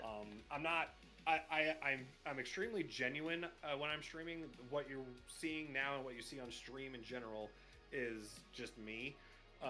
So I don't put on like a persona necessarily. I'm not like a Dr. Disrespect or anything like that. Right. But if I'm not in like an upbeat kind of a mood, I don't. I generally won't even just go live. I'll just be like, "Hey guys, I'm tired. Like it's not. I'm not going to be fun to watch. I'm not going to be. I'm not going to be fun to be around. I'm not like I don't want to be around me if I'm like that. I'm just going to go to bed." But generally speaking, I'll try and watch something, watch a YouTube something to put me in a good mood, and help my energy boost and stuff. So That makes a lot of sense because, like, you like speaking of like psychology kind of stuff, like like even if you like watch a movie, like say if you watch like a kung fu movie or something, and like you get done watching that movie, you're like, I wish someone messed with me right now. Like I wish, like I'll fucking yep. chop him to death, and like Uh-huh. or if you watch like Spider Man, you're just like, yeah, I'm gonna jump off the wall and do some like acrobatics and do some crazy shit. And you're Yep. like, but realistically, you're not going to. But you're in that mood, like you're pumped. You're like, yeah. Yeah. Or, I'll also just go into, like I said, I'll go into streams as well. I'll watch some streamers before I go live.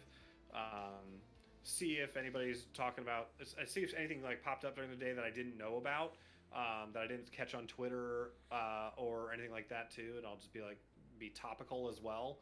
Um, and just kind of just get the vibe of what like the streaming world is like as well. And I'll do that.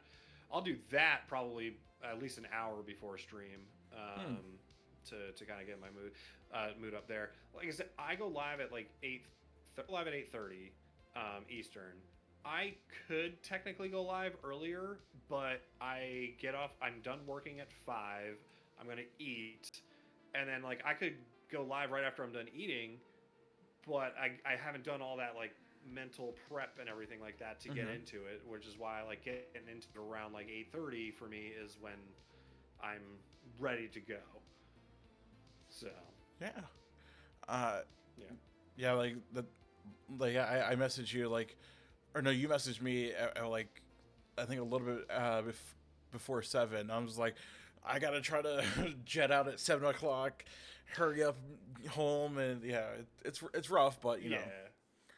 I mean, uh, everybody's schedule is different, obviously, but yeah, if you can give yourself a little bit of time to prep, and get yourself in the mental space for streaming, because it does take energy, it does yes, take your focus and everything like that. You're not just sitting back and just like mouth gaping with like throwing popcorn in your mouth, just watching something. You're actively doing something. Um, So it's while I say I'm genuine, I if I'm not doing this, I would probably just be sitting back, just kind of like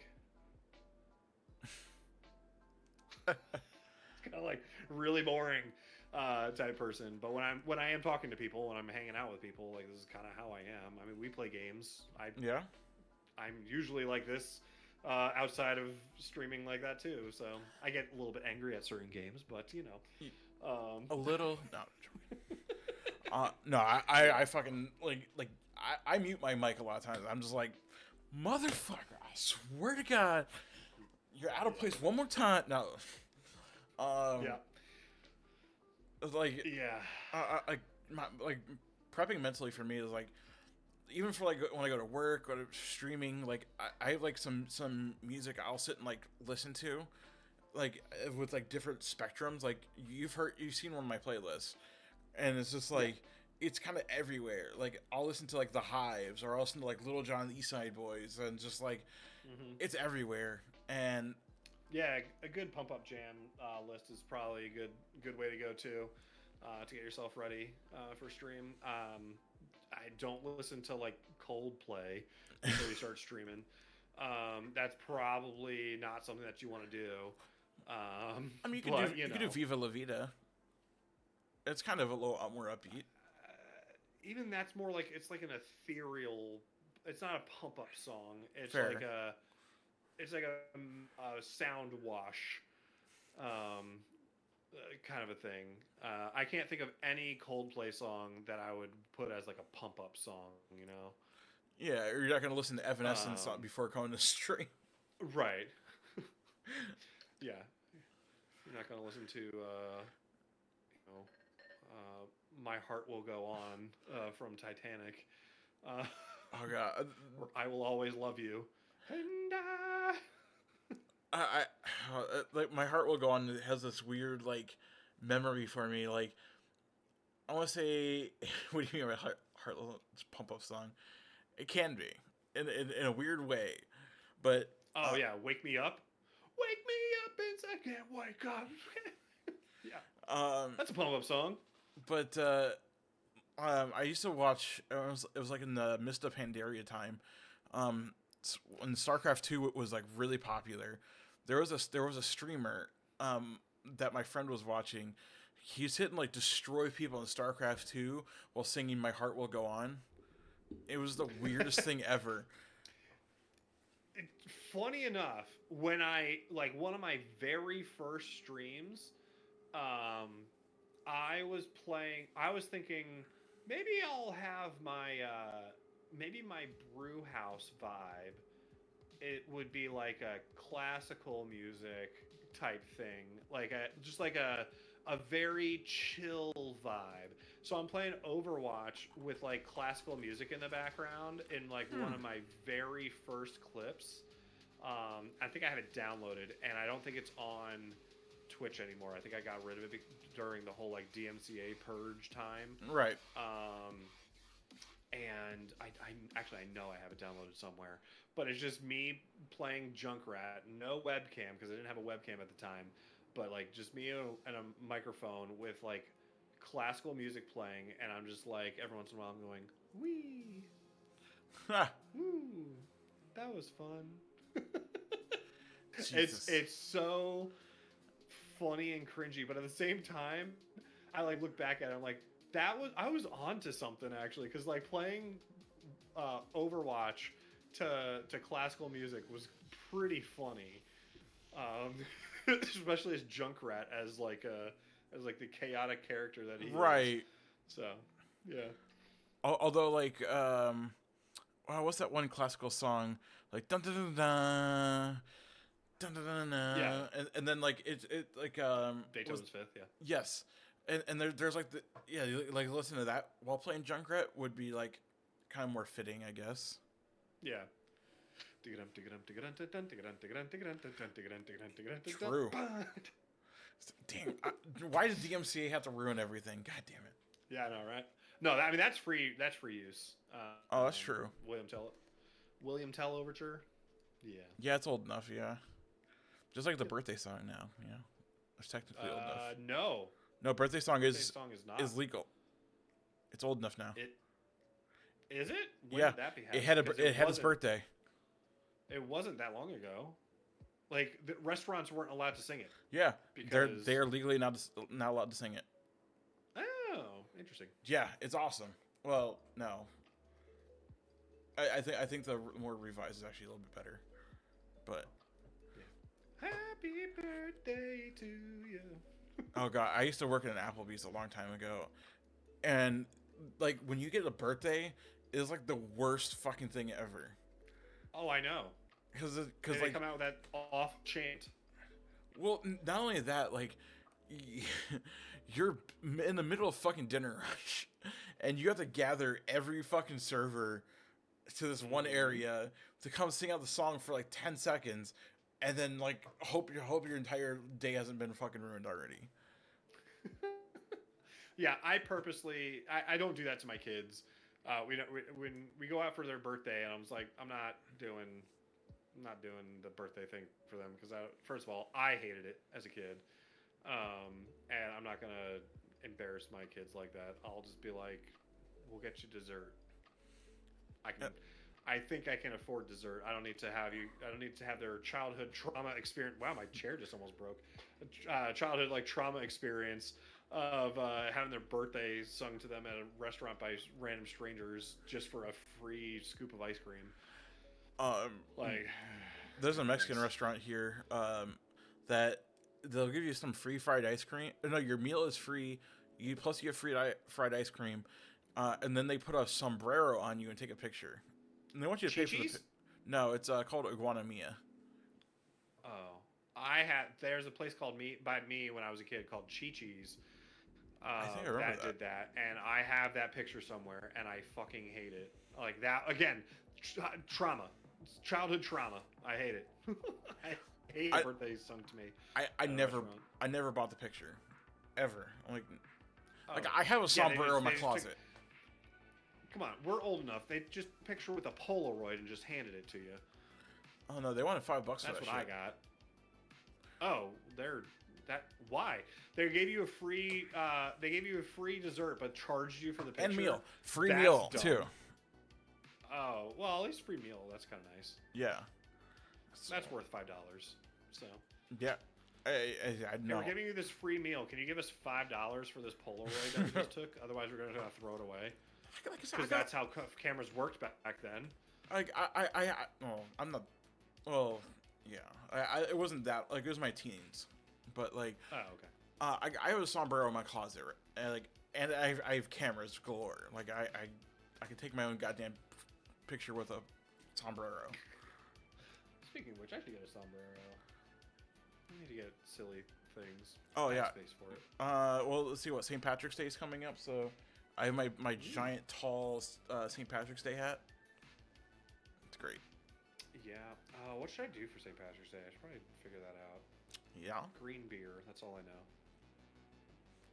What else am I gonna do? I don't want to do a cooking stream. You don't do corned beef? I mean, no. I hate corned beef. Oh. It's not. Cabbage.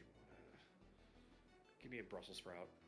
Give me a grilled Brussels sprout with some olive oil and salt on it. Delicious. All right. Have you never had? I have Brussels sprouts galore. Like, I love Brussels sprouts. Oh, okay. Yeah, okay, good. I was just gonna say, like. Yeah, that's one of the. Well, no, I like a lot of vegetables. Just, yeah. Yeah, that was a good question though. Back to gaming and streaming though. Yeah. This is a lot of actually what streaming is about too. Is like just being able to go on authentic tangents and just chatting and stuff like that. Yeah. Is there any more questions that you guys have for Mr. Brewhouse? AMA. I'm 6'2". I'm single. He's single, folks. If you're, I like to go on long walks on the beach, but not really because I don't like the beach because I get sunburned very easily. I mean, yeah. If you're in the Jersey area and you're looking for a hot streamer with Danny in the background, it's a package there. Yeah, Danny comes as the package.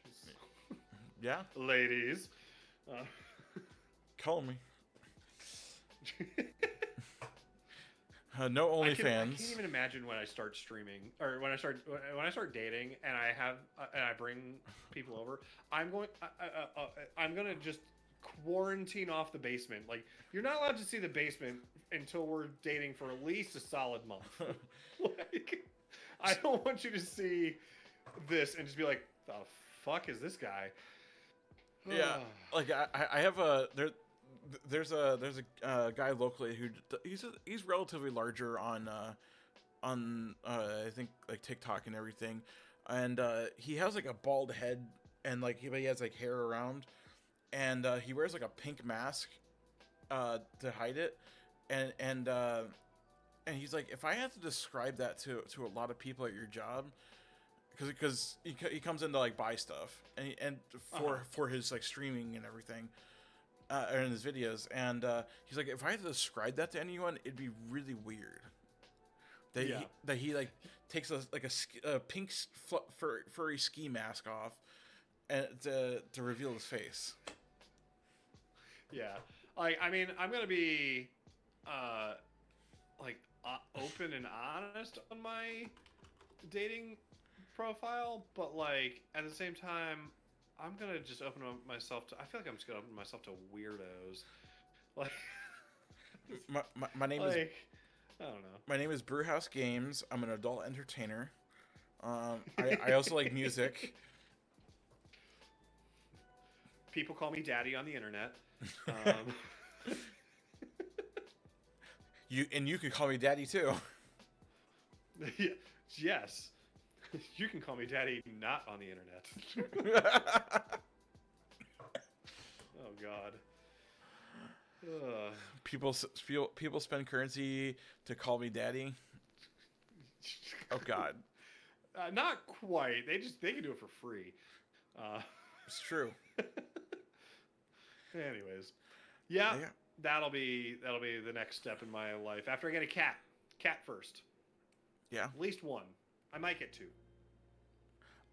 If you had to go back with if Fergie wasn't in the picture right now, and you wanted to get another animal, would you get one or two cats? I think one is fine for now. I prefer to have one that's usually more manageable. We usually also tend to adopt older cat, like not a kitten, but like a adult cat. Right. Because like a 2-year-old. Yeah. Well, no, yeah. 2, 3. Because like when you go to what's the oldest you would adopt? I don't think I have a limit, to be honest. Like as long as they're not like 15, I guess. Okay.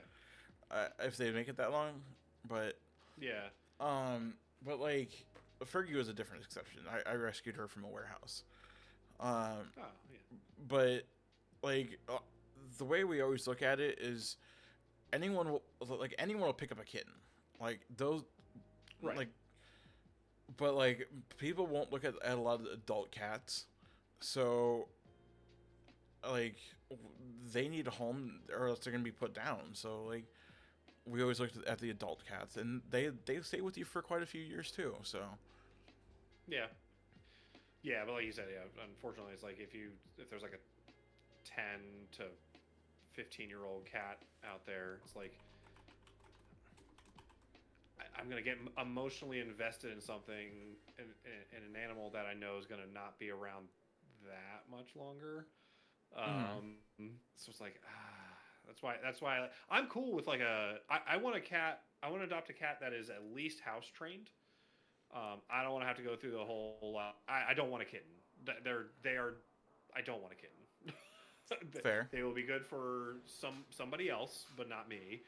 I would rather have like a 2-year-old cat, 3-year-old cat, and then I know I have a solid decade with them at least. Yeah.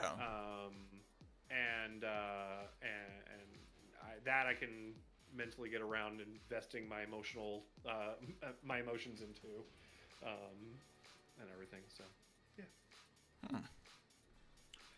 But again, I don't know if I want one or two, because two, at least they can they can entertain themselves. Yeah.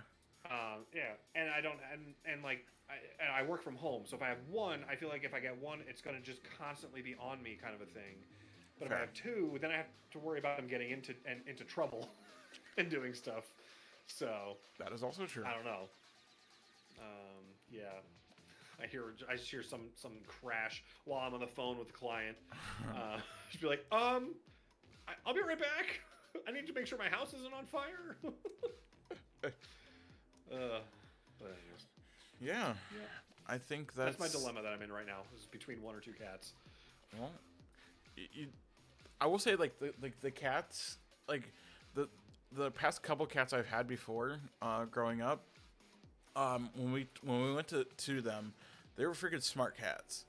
What would happen would be they like, like, oh, be all lovey dovey to you, and like, oh, adopt me, love me, okay, yeah, and like we'll take this one home, and then like when we take them home, they're like an asshole, like Yeah. don't touch me, this is my house now, like I'm like, oh. Yeah, that was kind of my last cat. Very much like, lovey-dovey at the place, and only wanted to be around me, and then got home, and then would only ever go to my ex, and wanted nothing to do with me. No. So it was like, oh, well, that sucks. I got you because I thought you liked me. Lies. Yeah, and then would just generally just stay by themselves for the most part. All right. Anyways. So yeah, I think that's the end. Any final thoughts? Cool. You want to? Yeah, I mean, just going to the whole theme of drive to go live. If you've never done it before, like I said, do something that you enjoy. Do a little bit of research on how to get yourself set up. It won't take very long to do that, and it doesn't take a rocket scientist to figure out how to go how to add your webcam to a scene or add your microphone to a scene. And you really don't need any overlays even. Just figure out an alert box. That's the most important thing, I think, is some sort of alert box for when somebody follows you, or really in the beginning the only thing that they can do is follow you anyway. So just figure out an alert box, and do your best to talk with chat when there's somebody in there. If somebody says hi, for the love of God, say hi. Don't neglect your chat on the side. I've seen everybody's message, by the way. I have 10 letters stream pulled up. I just know that it's like we're doing the podcast style. Otherwise, I like was really restraining myself from being like memed it into reality. You also asked all the good ones. I was like, all right. I normally would just be reading chat out loud. But yeah, I was reading it. I was following along there. Yeah, like I try to respect that it's a podcast, so like the focus is there. Yeah. Then there are some elements I try to pull into the podcast as well. Yeah, there's definitely a different vibe from a normal stream. Correct. Normal type of stream for both of us, in that matter. Yeah. So do you want to self-promote yourself as well? Sure. Follow me at all of these things. It's BrewhouseGames on all socials. I have a Discord as well that you can find on all of these as well. So you can click on that, where I give your announcements and stuff like that, and tell you when I'm going live, and we just chat in there. That's where like the majority of like the community chat goes on, is in the Discord. Post on Twitter/X every once in a while. I'll take clips from stream and put them on TikTok and YouTube, but really, I honestly feel like my content's best experienced live, though. True. Personally. And what days and time do you stream? I stream Monday. I stream Monday through Thursday at 8:30 until 11. Okay. On Twitch. Ish. 11:30. 8:30 to 11:30 ish on Twitch. Eastern, that is. Okay. And then, yeah, I haven't been streaming it as much. I've been focusing more on my YouTube channel a little bit more. I do post a lot of crazy stuff and random opinions on Twitter. But yeah, if you're ever just put a notification for when I go live on Twitch, you'll find one of the random times. If you're watching this on YouTube, please make sure to like, follow, and subscribe. As we mentioned earlier, every little intricate amount of like, follow, view, how long you view matters. Even if you have to put it on your TV and just let it like walk away from your TV, it helps a little bit, or actually helps quite a bit. You can even mute nowadays. You can. Yeah. But I appreciate everyone watching, on whether it be on Twitch live here or on YouTube. I appreciate you guys. Brew, I appreciate your friendship throughout all the years as well, and I enjoy your content quite a bit. I've been a long subscriber of both you and my previous guest Ben. You guys have actually been the people I've actually watched and supported the longest. So that's why it's been one of the biggest honors of having you guys both as my first two guests. I appreciate it. Danny appreciates it too. Yeah. All right, guys. We're signing off here. You guys have a wonderful night, and I'll catch you guys for episode 3. Stay tuned for a short to figure out what the teaser is on who the next guest is going to be, and we'll see you guys next Sunday. Peace. Bye.